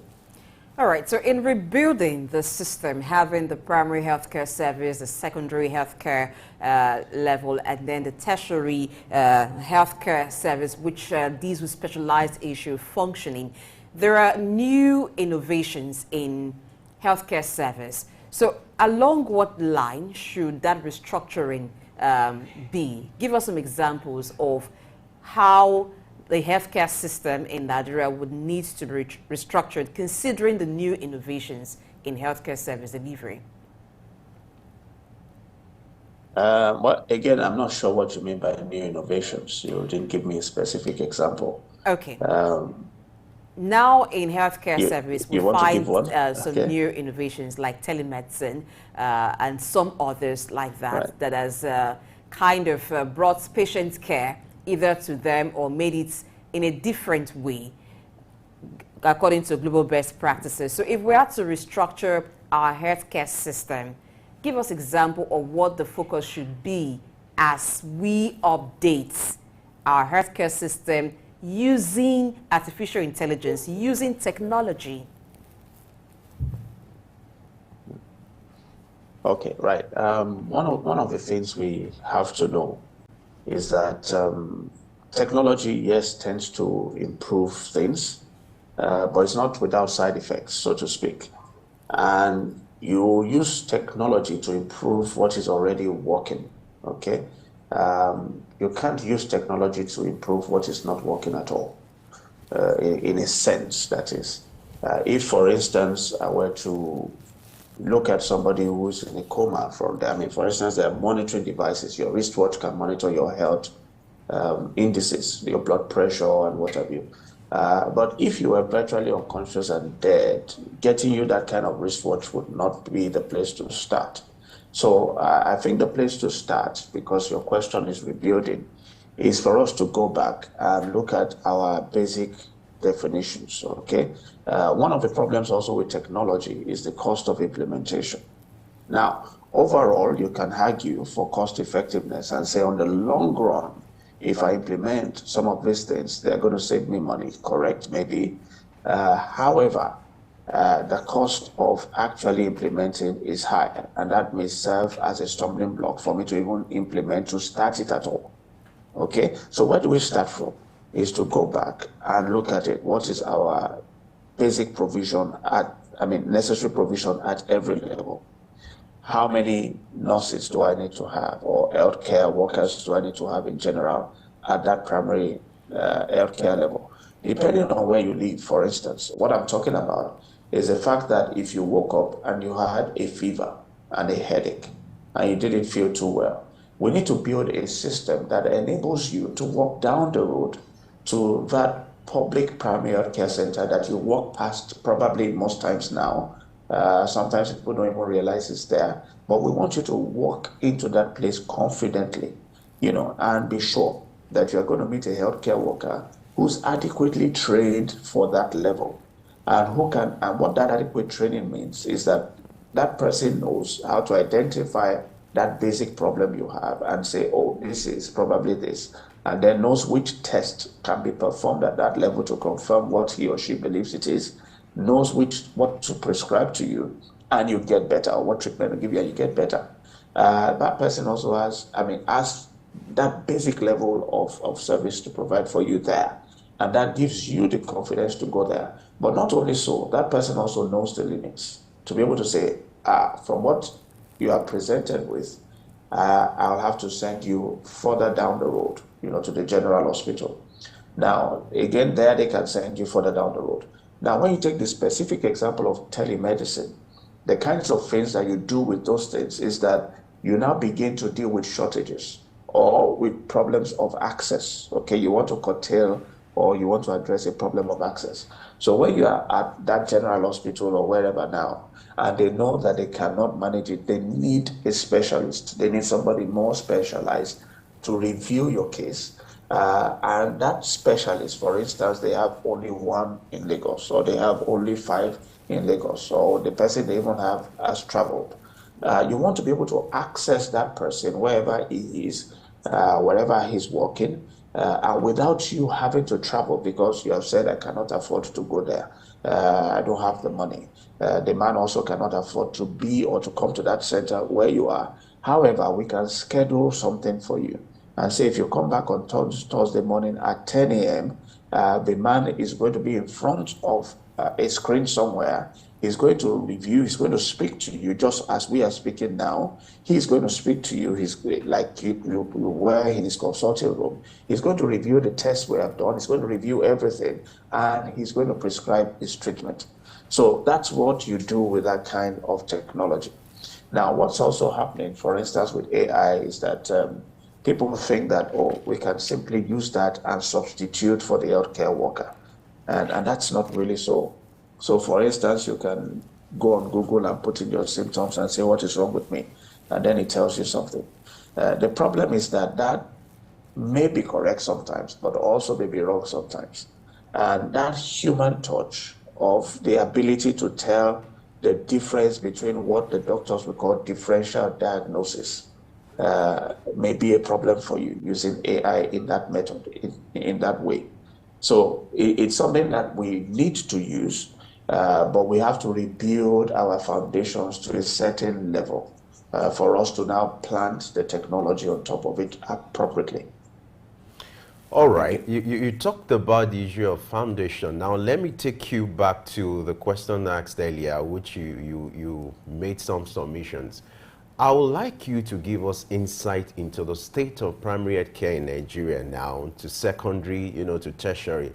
Give us an overview of what is obtainable presently when it comes to services, and then what should be the ideal when it comes to services, when it comes to the structure and the component. I would like you to give us an insight into that. Well, what we can say is that, you see, the primary health care is like, in a simple way to kind of explain it, is the healthcare system that should be as close to you as your local government is. So when we say the local government is what is closest to the people, primary health care is what should be operating within that local government and should be the one that is closest to you, that looks at all aspects of your healthcare, including prevention.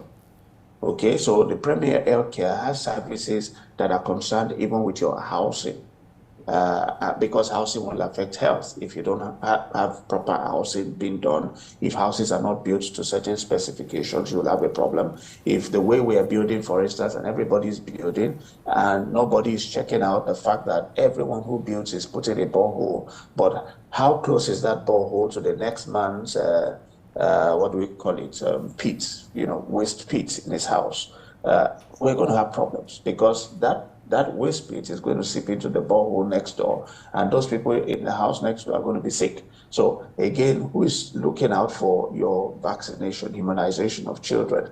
And even when we had the COVID-19, we had to vaccinate adults. Okay, so the primary health care is what reaches out at that level. And that's speaking largely about prevention now that I've just said, but also deals with your treatment. So when you have simple ailments, or I have a simple respiratory tract infection, I woke up, my nose is running, I have a headache, I have a fever, and all that, all of those simple things should mean that I can go to the health care post or health post next door to my house and get services. And in terms of that, there are specifications for what the kinds of services are that they should be able to provide. Therefore, there are specifications for equipment that should be available at that level. There are specifications for human resources that should be available.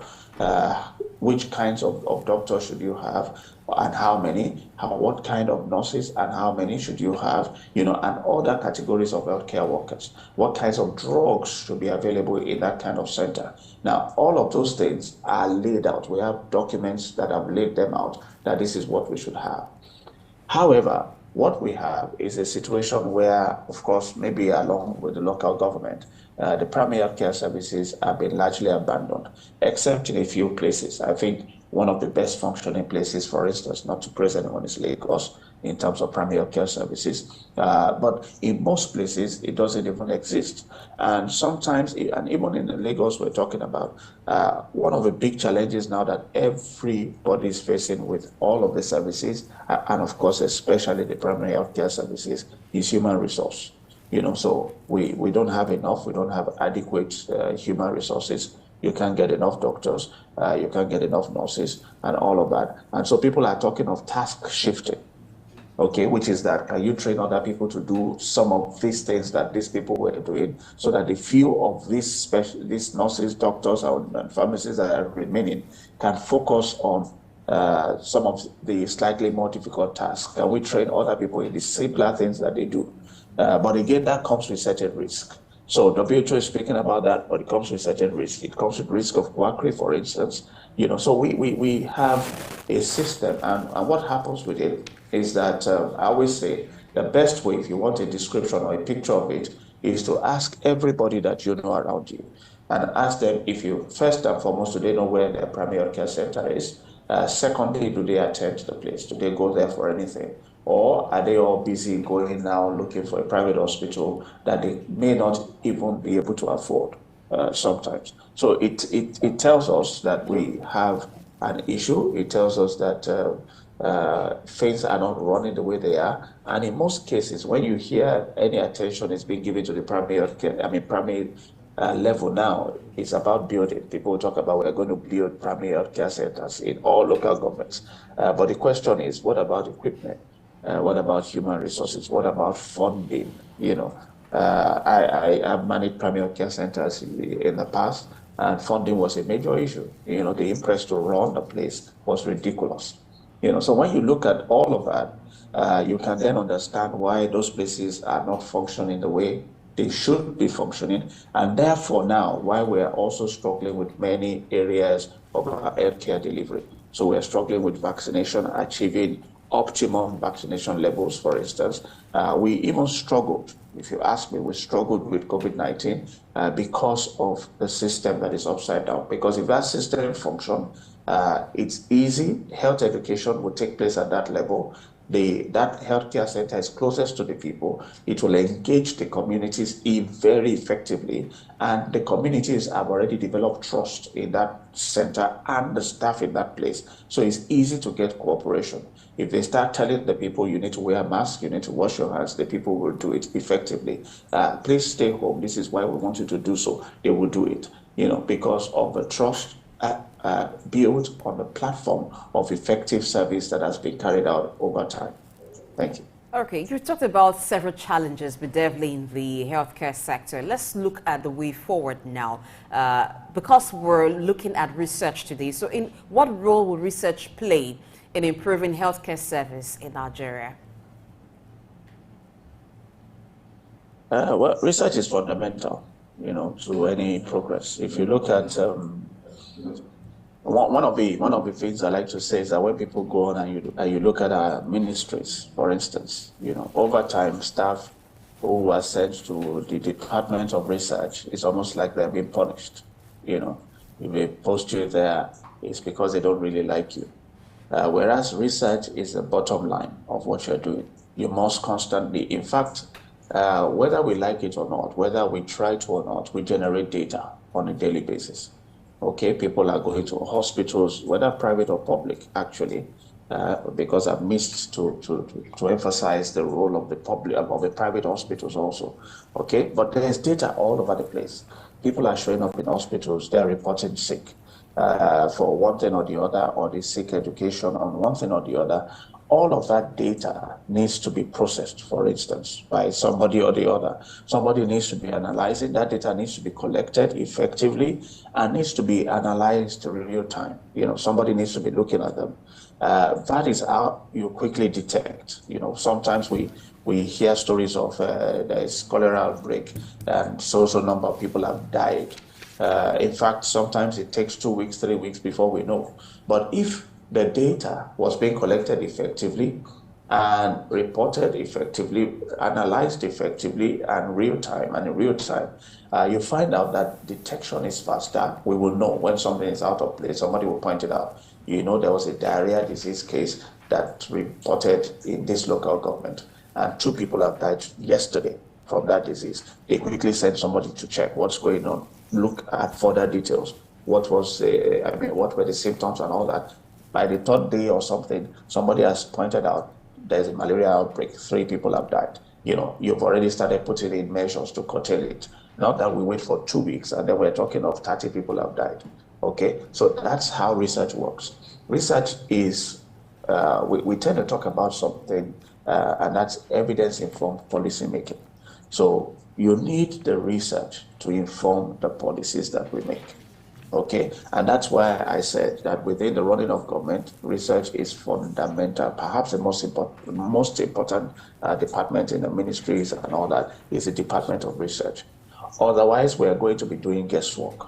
We're going to be making policies. We're going to be implementing things without knowing whether that's what we should be doing in the first place, or knowing whether what we are doing is actually effective. Because as you start to implement your policy, you've made the policy based on research, and as you start to implement that policy, you need to also be checking. Somebody needs to be looking at data and be saying, yes, we're on the right track, yes, the thing is working, or no, it looks like nothing is changing, or things are even getting worse. And then you need to stop again and say, hey, why is it getting worse? And then they're still analyzing and saying, it looks like these are the problems. And then you come up with another policy or program, and you also start implementing that to address those problems that you have identified. So research is the bedrock, of development, as it were. Without the research, I was looking up and I saw that, for instance, with COVID-19, just on vaccines. So why did they develop vaccines? Why did they get vaccines in so quickly, which bothered many people? People were also concerned because they saw the need for research and they spent money on it. I saw, for instance, the UK government spent £88 million on COVID-19 vaccine research, and that is just on the AstraZeneca vaccine alone. And mind you, that was not a government vaccine. So they pumped money into it because the government saw the need for research, that we need to research this and find an answer very quickly. Okay, even now, they put out at least £10 million towards researching other diseases that are capable of causing epidemics. Okay, and that's how things work. So we need to sit back down also and start putting out the funding, to looking at it and saying, okay, this is Nigeria. What are our real problems in Nigeria? Because there are also certain things that nobody is going to start looking at for you because it doesn't threaten their society. But those things are a problem to you. So we talk about certain diseases periodically, Lassa fever, for example. We need to start asking the question, how much money are we putting into research? To research into that disease further, research into the prevention, research into vaccination, research into treatment, research into diagnosis. How quickly are there simple things that people can do to diagnose, simple tests that we can implement that won't cost a lot of money. So that's how research works. It helps you to be more effective and sometimes just more cost effective, in the sense that you're even spending less money now to handle a disease that you used to spend a lot more on before. Thank you. All right, that's great. Let's look at the area of healthcare financing. Research has also shown that most Nigerians, they pay for healthcare services out of their pocket rather than depending on health insurance. I'd like you to talk to us what can be done to bridge this gap in order to make healthcare affordable for Nigerians. Well, there are several things. I'm happy you mentioned health insurance, because healthcare, we tend to say that everybody is probably just one disease away from poverty, and that means that diseases, if you are hit by a very terrible disease, it's very capable of, sending you to the bank, sending you lending money, selling all you have. It's very easy to become poor, if you have a bad disease. And the second thing around that also is that people don't save up for disease. We all don't expect it. We all wish and expect to be in good health one way or the other. And that's where health insurance then comes in. You can't afford it when it happens.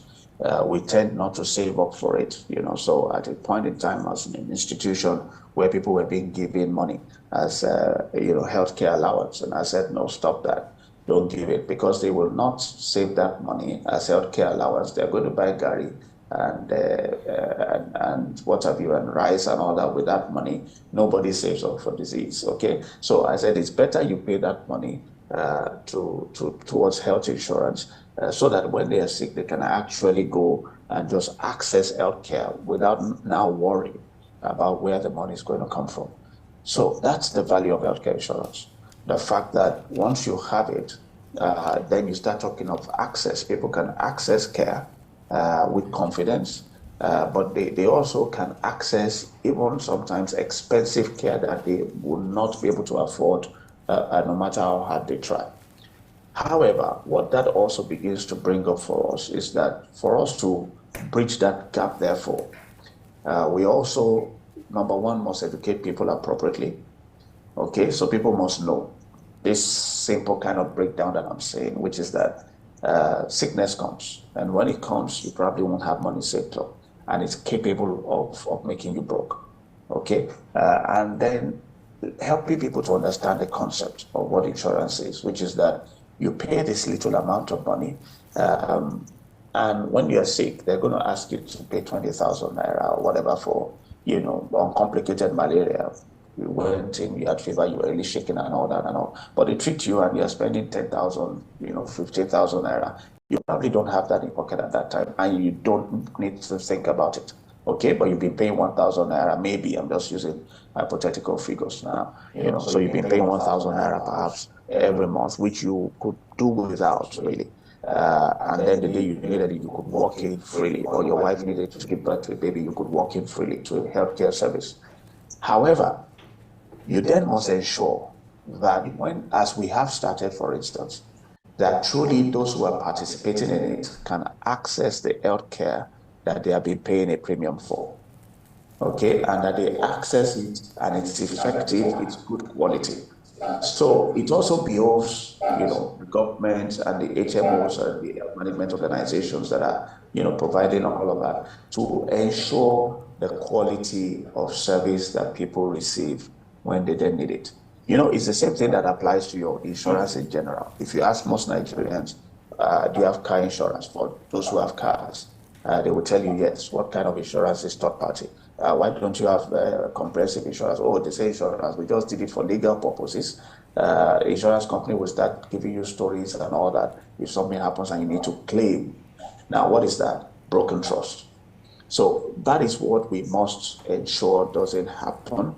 And where it has happened, we must repair it and repair it aggressively. Now, the more I can tell people, or of people who have accessed good health care, and you say, this must have cost you a lot of money. And the man says, no, I didn't pay. I've been paying I have health care insurance. It will encourage you also to ask more questions and buy into it. So we need to educate people, but we also need to ensure that as people get on board, so we want to close that gap, as they get on board, they must get what we promised they would get when they need that care. Thank you. All right. Dr. Oladoyin Odubanjo, we want to appreciate you for spending time with us on Early Extinct this morning. It's been highly productive and resourceful having you on our show this morning. I want to thank you for your submission. Thank you very much. Thank you for having me. All right. Okay. Early Exchange is still ongoing. You don't need to go anywhere because we still have more in stock for you. Just stay with us. As we go on this short break, we'll have another conversation with another guest. Stay with us.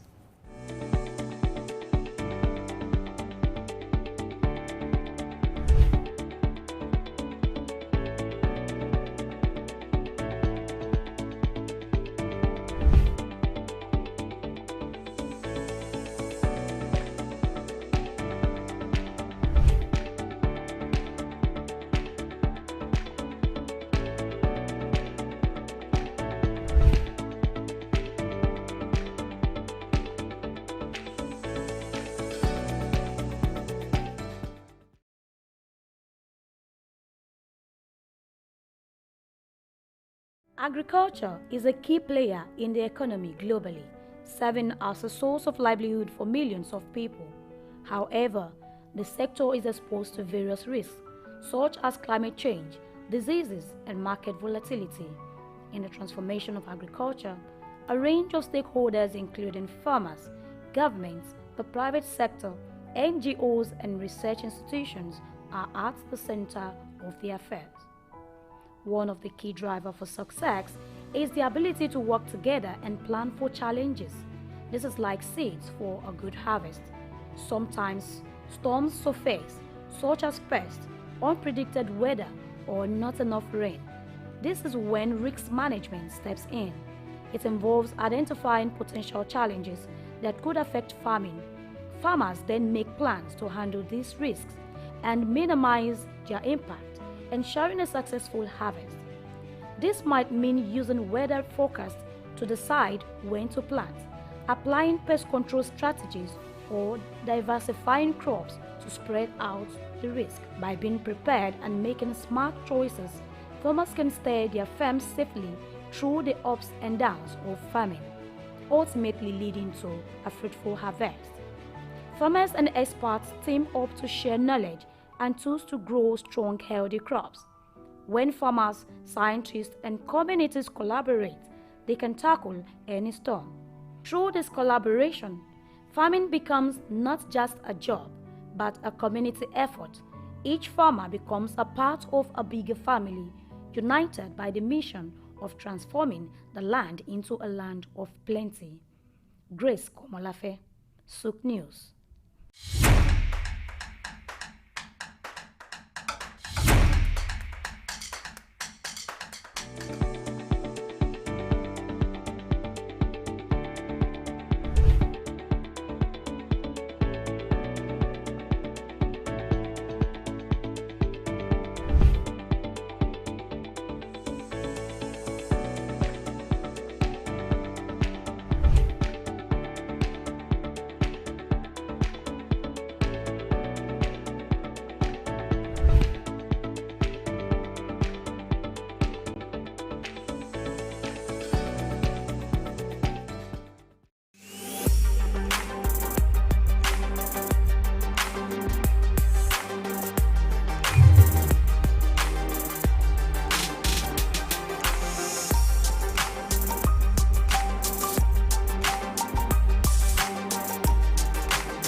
The petrol is still imported because local refineries are not working. Did stop at giving a directive? What should be done to ensure that this is done? One of the factors being identified by our key persons is the issue of transportation.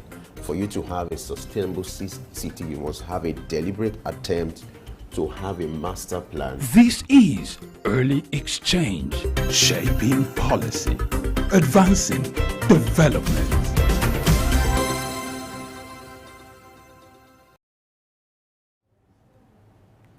All right, beginning with the last line of Grace Komolafe's report on agriculture sector in Nigeria. She said, transforming the land to a land of plenty. Now, what would research help? In what will research help in achieving that? Nigeria has such a large quantity of arable land. How can we transform it from a land that is fruitful to a land of plenty? Achieving food security has been a top issue that every government has tried in one way or the other to achieve in Nigeria. And so let's look at the role the research will play in it as we talk to Ugochukwu Ogwike, Head of Operations, Azukin Normal Nigeria Limited, who's joining us virtually this morning. Before we join Ugochukwu, there's a man who also eats. I eat, he eats as well. And so let me ask him about his hope in seeing a Nigeria where there is plenty, not just fruitfulness, but there is plenty of food, and not just the staples, but even the ones that we import. Blessing, what gives you the impression that I eat? Oh, you do? Okay, maybe you could eat, and you can tell us about that. All right, but I got your point. You know, Nigeria has about 90.8 billion hectares of variable land, which is to tell you we are blessed. When it comes to availability of lands, Nigeria has it in abundance. So, but how well has that been utilized over the years? That's the question, and that's what we're looking at, this issue of agribusiness. You know, it has gone from agric is more business now. Yes. With the innovations that we have, the advent of technology, it has gone more advanced from the subsistence kind of farming to now commercialized kind of business. So for me, Nigeria has the potential. It's just for us to tap into it. And I see that, yes, Nigeria, with research and development, that can be geared towards ensuring that there is development in that sector. Most importantly, you can have research in the area of having improved seedlings. One of the challenges we have when it comes to agriculture is having access to the right seedlings in the right quantity, And with what research has been tailored towards now, it can help towards achieving improved seedlings, whereby you can have varieties and improve, productivity when it comes to agribusiness. And I think our guest is ready for us to give us better insight into that.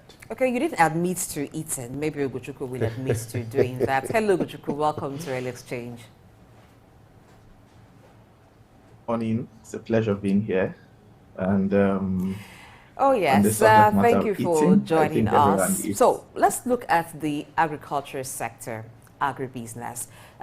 Yes, we've been doing, or Nigeria has been in agriculture from time immemorial, but fine-tuning that practice, how would research help, and to what area should the research be focused? Like you rightly pointed out, agriculture has been our way of life. And where we're coming from, agri has always been treated more like a cultural thing than a business. But, the advent of innovations and technology and all of that, and rapid urbanization is now beginning to stress the need for agri to be viewed from a different perspective and to be viewed as a business. And so every time you talk about business, one of the things you're looking at is profitability, and you're looking at efficiency, you're looking at better management. And that's the only way the sector grows. So in my view, the step in the right direction is, first of all, to begin to reorient our people to see agriculture not just as culture or as a norm, but to begin to view it from the perspective of business. And the moment we begin to do that, we'll start asking the right questions, and then we'll begin to, employ the right strategies. As to how research and development will, benefit the agricultural space in Nigeria, I think one thing we need to begin to do is adaptation. So look at it from this perspective.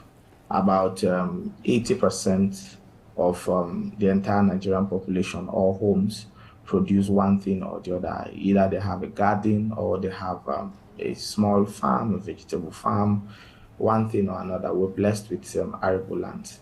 And so we necessarily do not have to view agriculture the same way the Western world views it, where we talk about large farms and contiguous farms where we have thousands and thousands of hectares. No, we have to adapt, research and development to our own climate, where we have practically everyone, labeled a smallholder farmer. And then, of course, as you know, about 90 to 95% of farmers in Nigeria are smallholder farmers, which means we necessarily do not cultivate contiguous land. So we must begin to look in the area of seed development, and then when it comes to mechanization, we must look to adaptable mechanization. In other words, modular mechanics. For instance, think about modular planters, think about modular harrowers, ridgers, and then all of those stuff that are not as bogus and big and expensive to maintain. Things that smallholder farmers tools they can easily use that gives them the same result and the same rate of efficiency. These things will naturally boost our productivity and our efficiency and ensure that agriculture becomes a sustainable business that the young people can look towards as a means of earning. Thank you. All right. When it comes to research and development, I'm sure you will agree with me that data is inevitable. Talk to us about the availability of data, and then how well as these data reports or findings or recommendations being made, how well have they been utilized over the years? So, in all honesty, like I said, it is one. You see, data is data until it is retrofitted to specific needs. First things first, most of the data we have in the agricultural space, of course, the National Bureau of Statistics are doing great and fantastic job, availing us data from rainfall patterns to production and then to yield and all of that. They're doing a great job. Every time you go to the site, you find, the availability of data concerning, especially concerning the agricultural space and other spaces in general. But when you talk about the application of data towards solving problem, it has to be retrofitted, which brings me to the kinds of research that we have been published in the nation today. If you go to most of our higher institutions, for those who are undergraduate, the postgraduate research, the question is how many of those researches are tailor-fitted or retrofitted to specific industry demand? How many of those researches are sponsored by the industry where they are actually needed? So a student goes to school or the higher institution, and then of course, as a demand or as a prerequisite, he has to do a research before he is graduated or awarded a degree or a postgraduate degree, as the case may be. And that student picks a random topic, and then yes, he breaks through, but that research is in some faculty filing system or cabinet and never used. So this should give us a wake-up call on the need for the private sector and the educational institutions within the nations to collaborate in fostering or encouraging research or driving research in particular directions, areas of need, such that at the end of the day, these research are easily adopted because they are already retrofitted to solve private sector problems. A lot of the researches we have are just for keepsakes and knowledge sake, and then most times for those research to be applicable to the private sector, they have to be retrofitted. In other words, work has to go into it. Work has to go into it for those research to become usable, and I really think that's limiting the rate of adaptation for most of the data we have out there. So yes, data will play a key role in the agricultural space, very, very important and very key. But that data has to be retrofitted. It has to be tailor-fit to solve the specific issues that the agricultural sector is facing. And until that is done, we will continue to pump out data that necessarily are not applicable or cannot be used within the macro niches or the value chain niches where they are required. Okay, so Thank you. in being intentional about research topics, what are the key areas you would like for research to target in agriculture and agribusiness? So I began to mention a few earlier on. For instance, retrofitting research, especially in the area of mechanization. One of the things that we lack in the Nigerian agribusiness space is technology. We lack sophistication. And this whole and cutlass production mentality is not going to take us to the future that we all desire, a future that is full of abundance. So first things first, we must get production right. So researches should be tailored in the area of a production. For instance, modular planters that are both effective and durable. Looking at modular harrowers, ridgers. Most of our farmers cultivate less than 5 hectares contiguous space, and when you see that, you cannot get that kind of farmer to go invest into procuring a tractor. I mean, the cost implication is really, really huge. And every time, our first idea is to gather these farmers into, a cooperative so they can get tractors. And you and I know that facilities that are communally owned necessarily are not in the best of shapes. We've tried this for many years and really, really, it doesn't work. And in most instances, if it's communally owned, then the whole issue of who uses when and who uses the whole rationing of such equipment, we work with these farmers and we see the issues that this raises. So rather than go that route, I'd rather we begin to, invest finances and research in the areas of effective modular techs that we can use. Of course, we have these Chinese planters, and many times it goes really, really bad. The accuracy after planting a hectare or two with it drops drastically. So we need to invest in the area of modular tech, that will allow our farmers do what they need to do, and then in an effective manner that encourages, number one, increased productivity, number two, saves time, number three, encourages profitability for this smallholder farmer. So that's one area. The second area is in the area of seed. As it stands right now, we do not have a lot of work in the direction of seed development. Most of the seeds that are being sold in the country are at best low yielding. If you come to the areas of maize production, Nigeria is still struggling between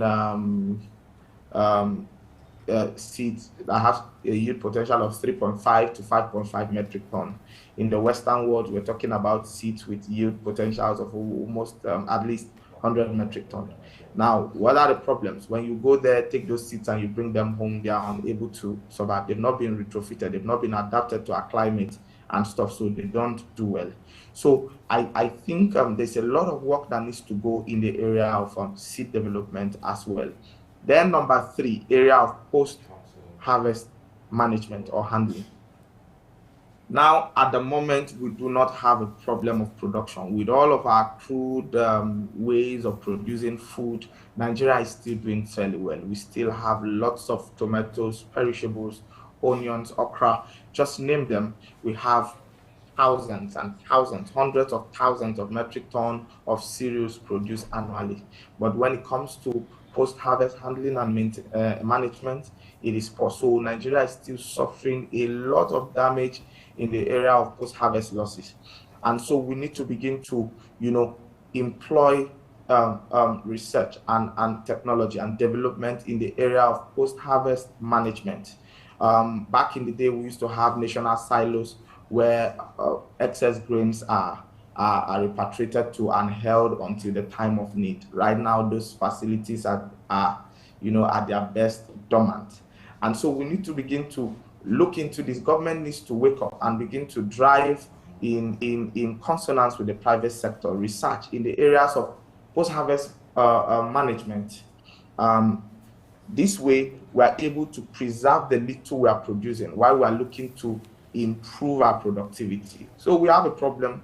We're not producing optimally, and even the little we produce, we are not managing it, optimally. So we are not effective when it comes to production, and we're not effective when it comes to managing the little that is produced. So on both ends, we're losing. So I think that first of all, we need to push research in the area of mechanization and the modular mechanization, to be specific. We need to push research in the area of seed development, and then we need to push research in the area of post-harvest management to prevent losses. Thank you. Okay.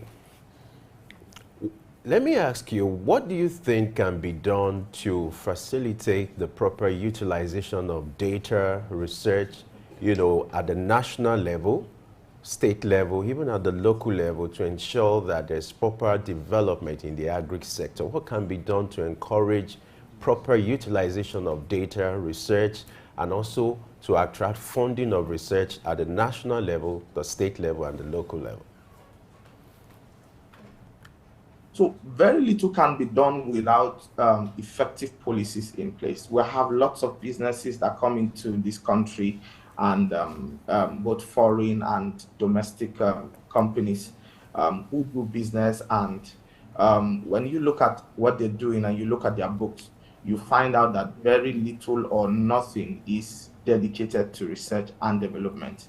So if, for instance, you come into Nigeria and we have a policy in place that says, okay, 10% of your profit or 5% of your profit must go towards the development of that sector, I'm not sure we'll be having this conversation. We would have been way past this point. So we have people taking in from sectors and they are giving nothing back. So we must have policy frameworks from government that ensures or that enforces the give back system. You take, you give. So if we had policies in place that ensure that private sector companies, whether domestic or foreign, are giving back to this sector from where they take so much, then we would have been past, where we are today. So I deeply encourage our policymakers to look into it.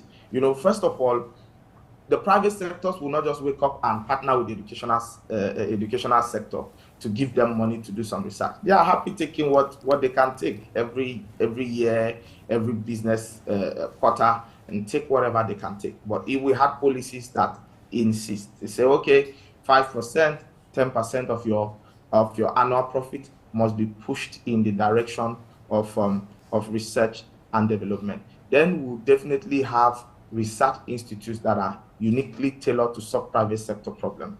For instance, I took a trip to Station F in Paris, one of the largest incubator programs in the world, and there you find different unicorns, multinationals, from Beaners to Microsoft, Word, name them. They're all there. And what do? They create an environment where they train future entrepreneurs, where they train business owners on blockchain, agriculture, science, and tech. Just name it. Everyone has a hub there, and these people are pumping millions of dollars in there to train, businesses and to train next generation business. So if you have an idea that can solve a Microsoft problem, they have money for you. They're waiting for you. If you have an idea that can solve a Binance problem, they have money and they're waiting for you. These things are only made possible because policies have been put in place. If you've got to function, you've got to give back. And so if you were to visit Station F, you find out that most of these multinationals are there. And what's the difference?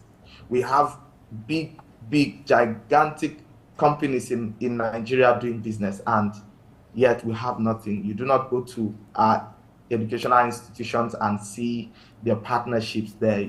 Nothing. They just take and take and take. And, at most, all we see is some funny CSR program. But we must have policies from government. And when we have policies from government, it becomes easy to drive collaboration in the area of retrofitted research. All right, quickly, in a few seconds, speak to us about regulation, standardizing the research, because some persons or some in the agri sector have aversion towards research because of the fear of the safety or how safe they are, particularly when you talk about the modified products, genetically modified products. So when we talk about research in itself, there's an aspect of research that takes care of safety. There's an aspect of research that takes care of what do you call it? There are different levels of licensing that is required to do any form of research. Research is holistic in itself and takes care of that. Okay. And we're not asking for research in areas that are unknown. We're talking about there's nothing that you want to research on that practically does not exist already. All right, thank you very much, Ugochukwu Ogwike, the head of operations, Azike Normal Nigeria Limited, for your time with us today on Early Exchange, talking extensively about the role of research in agriculture and agribusiness. We value your contributions.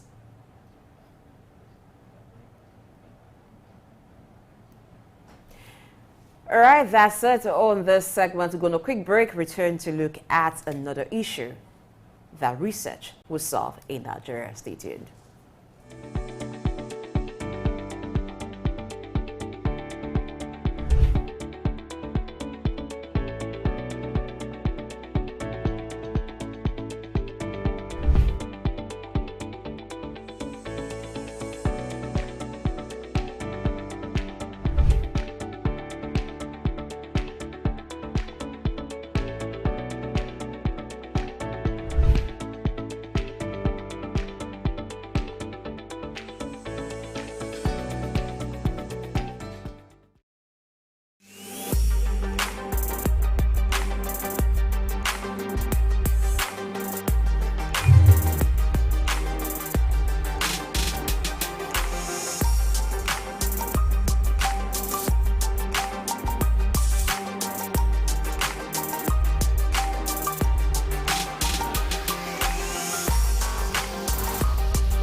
The petrol is still imported because local refineries are not working. Did stop at giving a directive? What should be done to ensure that this is done? One of the factors being identified by our key persons is the issue of transportation. For you to have a sustainable city, you must have a deliberate attempt to have a master plan. This is Early Exchange, shaping policy, advancing development.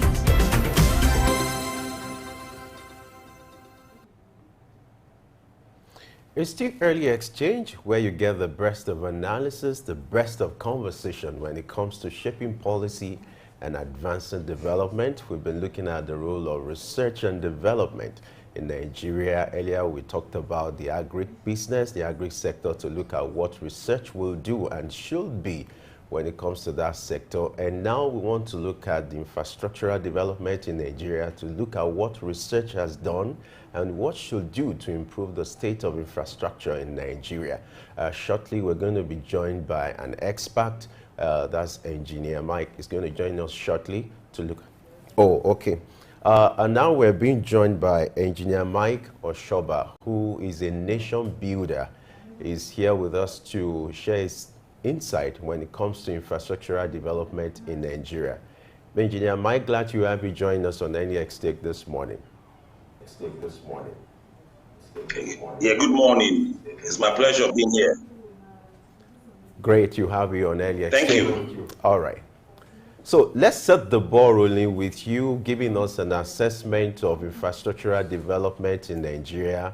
From your area of expertise, you've embarked on several projects over the years. Talk to us about your assessment of infrastructural development in Nigeria, most importantly when it comes to the area of research and development.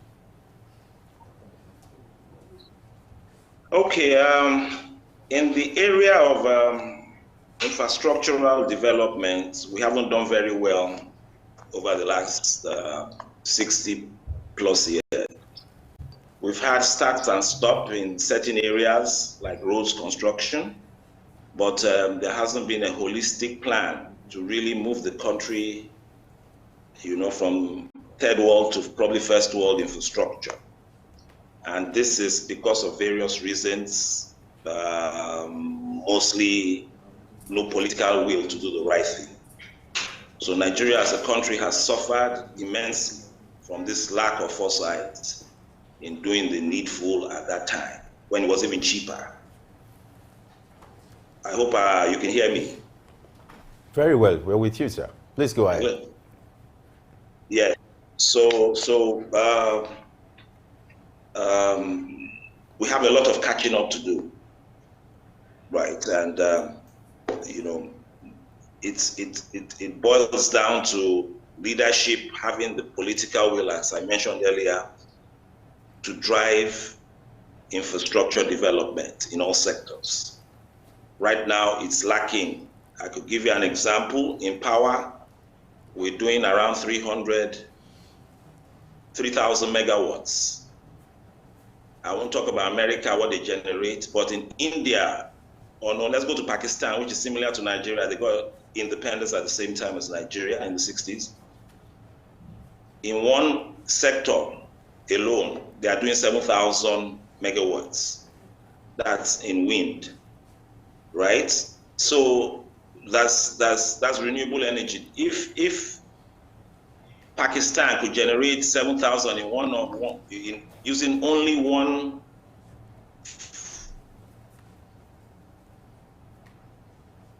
of the renewables instead of hydro, we're looking at wind for now. That sector generates 7,000. It shows that we haven't even started. Are you with me? So it's really boils down to leadership, having that political will to drive this development in all sectors. Right.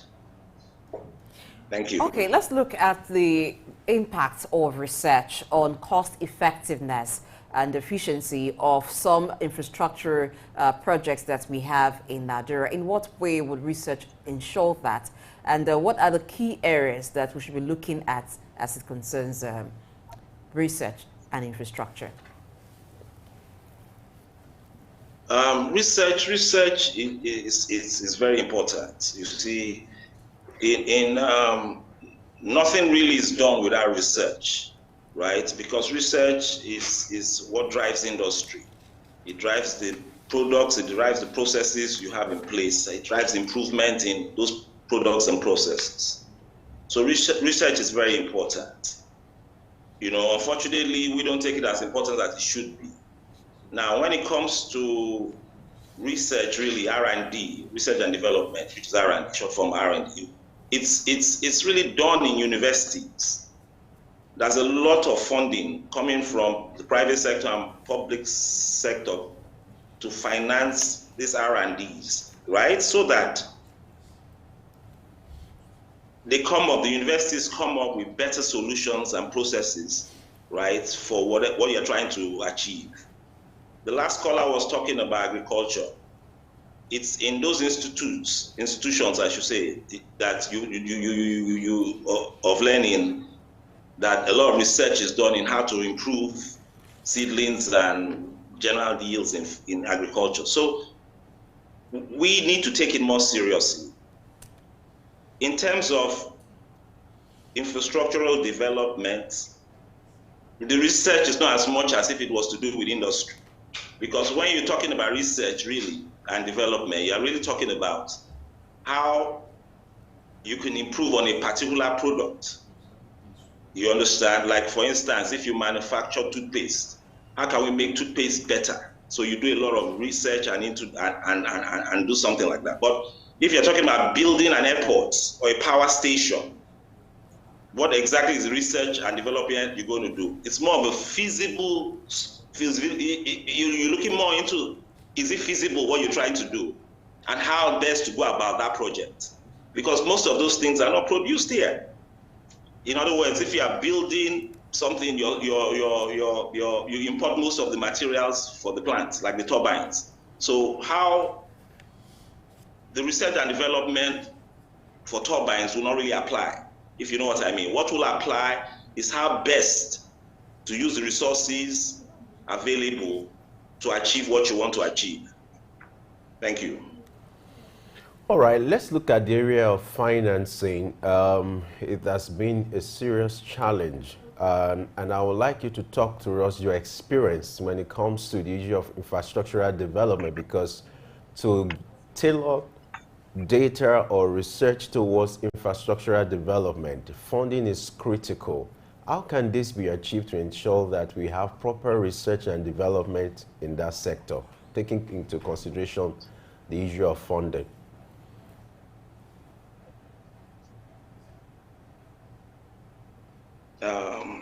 Sorry, could you say that again? Funding for the research and development sector, or funding for a particular funding projects? I'm a bit confused. What could you say? Your big? Okay, I made reference to funding of research in order to be able to facilitate the development of infrastructural projects.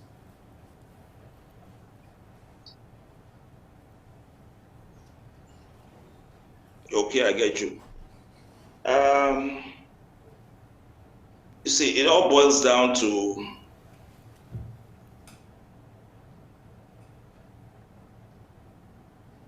governments investing, right, in this sector for now. The private sector can get involved, like companies, maybe the big players, maybe like in telecoms, could fund something in a university, and maybe to improve one of their processes or what have you, right? But for now, in a developing nation, most things are driven by government, right? They take the lead, and there has to be sincerity. So if the funding is made available, right, the universities then can do the necessary work that will achieve the results. Right, so funding is very important. However, right now it's minimal. There's no funding. Most things are imported. The infrastructure blueprint in Nigeria is very poor, so we don't have that. So it's what I'm trying to say is that we're trying to solve the problem from starting from the middle, right? You can't get into R&D without first having leaders who are sincere and have the vision of what they want to achieve. Because if the R&D is done and nobody touches it, then it's just a waste of time. So you have to have leaders that are visionary and are sincere, and then they put the necessary funding and backing into getting it done. Let me give you an example. In America today, I'm talking about the fire sector now. In America today, one of the states or one of the cities in America has 255 fire stations. We talked about power initially, comparing our total generation with what was done in Pakistan. In Nigeria today, in America today, In New York City, they have 255 fire stations.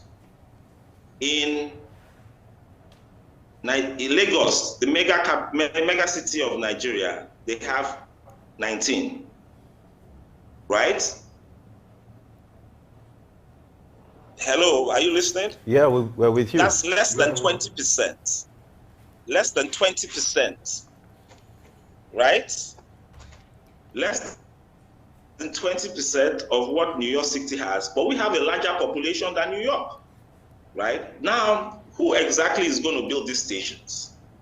If it's too expensive to build, government will contract, do the necessary work by contracting the universities, the research and development to find cheaper ways to build power stations and equip them with equipment being assembled in Nigeria, right? That is not even being done. Everything is imported from China.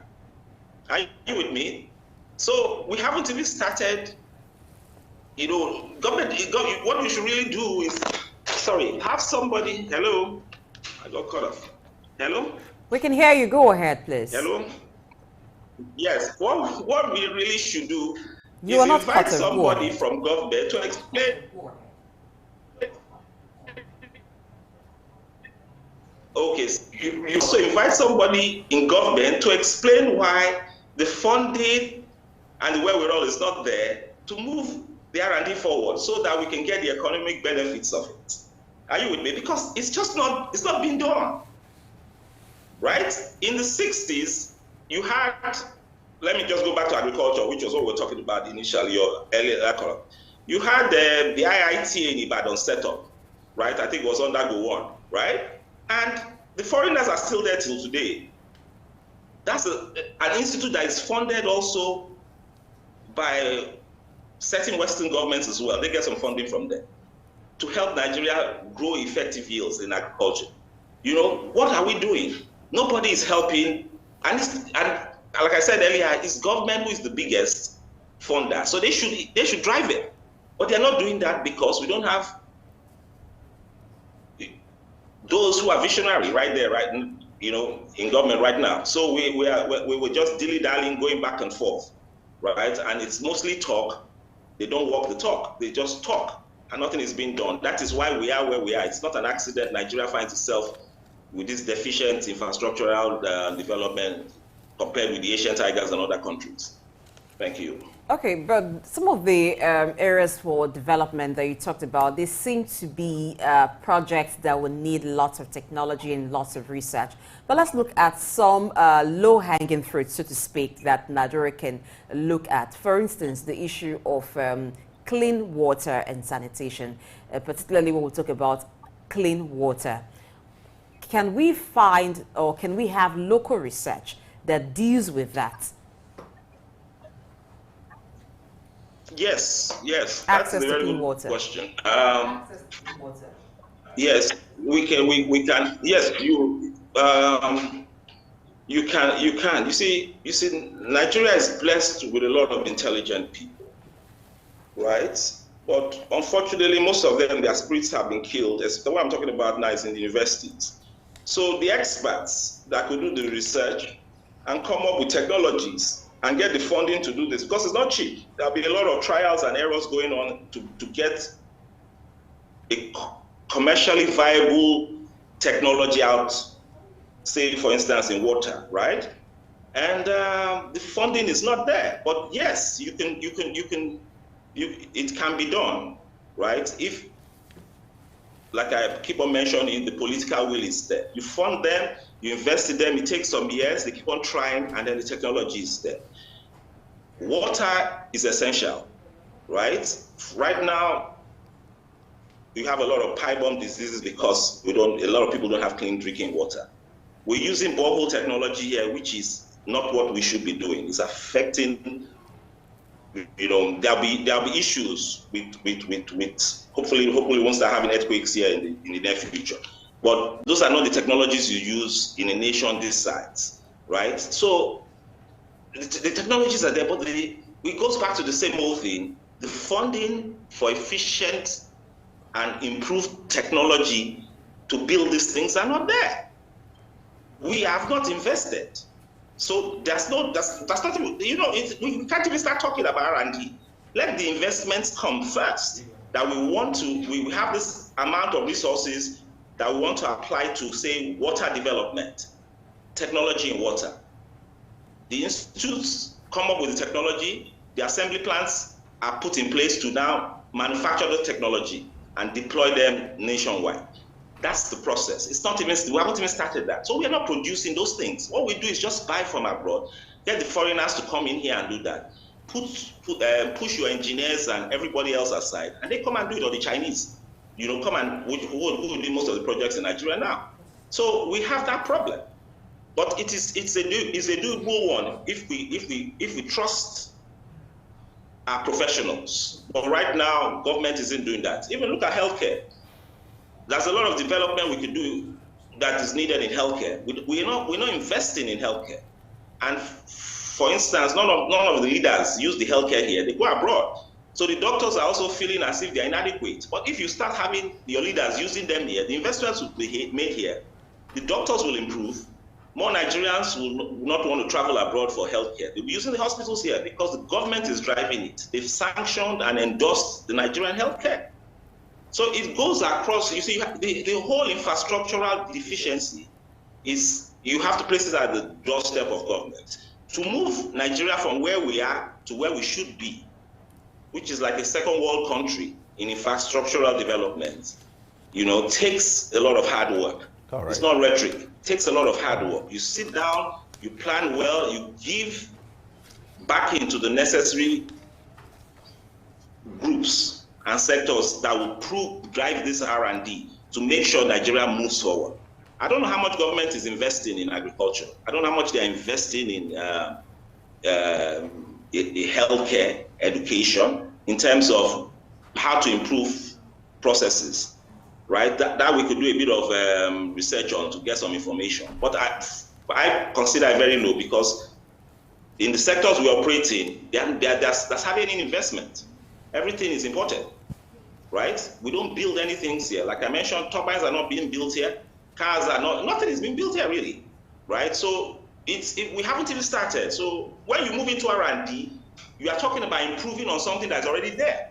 That's my point, right? So it has to start from there. Then we start working on, okay, government has put so much money into this university in improving technology for water. Okay, they've got to this stage. This is what it is. They have an assembly plant that is now going to produce it and supply all the local governments, the 774 local governments nationwide. And things are now improving. That's how you drive this thing, step by step, logically. Thank you. All right. Now let's focus on core infrastructural issues now. One of the issues we have to talk about is the issue of building collapse in Nigeria. In recent times, the issue of building collapse has been of concern. Talk to us, what are the things responsible for building collapse in Nigeria, and what can be done to checkmate this negative development? Thank you very much. That's a very good question again. That is years of neglect in investing in the education sector, right? In the 50s and 60s, buildings were not collapsing in Nigeria. I can say this confidently, right? Up to even the 70s, they had a policy whereby, right, as you build, you get approvals for certain milestones, right, before you just continue to build high rises. You know, in Ibadan, we had Cocoa House, which was one of the oldest buildings in Nigeria at the time, high rise. It's still standing today. What technology was used at the time to build it? We had some of the best engineers, some of the best structural engineers, architects, surveyors in those days, right? The lack of funding in universities is producing a poor quality graduates. Are you with me? So those that are supposed to ensure that those buildings don't collapse are not properly trained in the first place. That's we haven't started talking about the corruption part of it. We're just talking about the quality of person who is in charge. right now. We are not producing well-trained engineers, architects, and what have you. So you're getting these problems. And it's going to continue unless we go back and invest properly, right, in education to ensure that what we are producing, the graduates that are coming out, are solid to stand the test of time.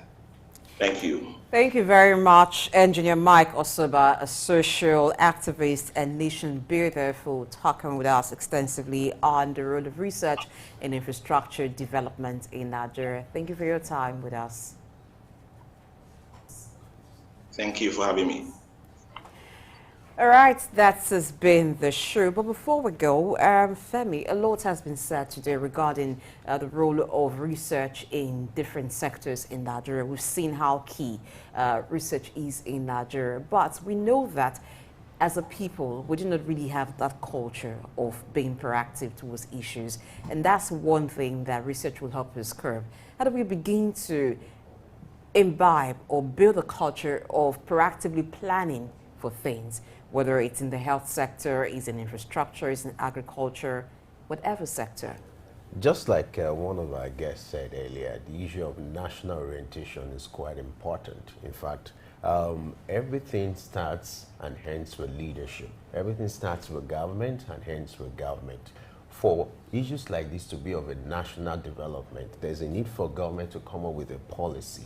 And so it will start with the national orientation, where an average Nigerian understands the importance of data, the need for it, and how it's going to be utilized. Then apart from that, the framework to fund research has to be spelled out, has to become a norm, whereby the way we are funding our budget every year, a particular amount of money is also devoted to funding of research and development. So like I said, if this is done on the national scale from the federal level, it will be extended to state level, and before you know, it becomes a culture, because at the local level it will be generally embraced, and anything done at the federal is being followed by the right policy, supervision, and the right framework. Trust me, it's a matter of time. Nigerians will embrace it as a policy. Yes, and I also think that the education sector has a lot to play when students in tertiary levels do projects or research for the end of study. So project work, sometimes it's just like a random peak. We need to be intentional about these things. Even these days, primary schools are beginning to engage in projects, even secondary school projects, but it has to be intentional, tailored to, or it has to be about issues that we're battling with. And then you talked about utilization. Yes, there are several research that has been done, but because they've not been integrated into national planning, it seems like no work has been done. So I think, yes, it starts and ends with government. Government will be the one to lay the framework for how research starts and how it also ends. That way, we can be a better society, being proactive, because it's only the man who has seen tomorrow knows very well how to plan for tomorrow. And research is a lens through which we can see tomorrow. That is how we wrap the show today. Thank you very much for watching. I am Blessing AUG. An update, you need to know that Business Insight comes up at 10 a.m. Do not miss it. The show, Early Exchange, continues tomorrow, 7 a.m. West African time. Femi.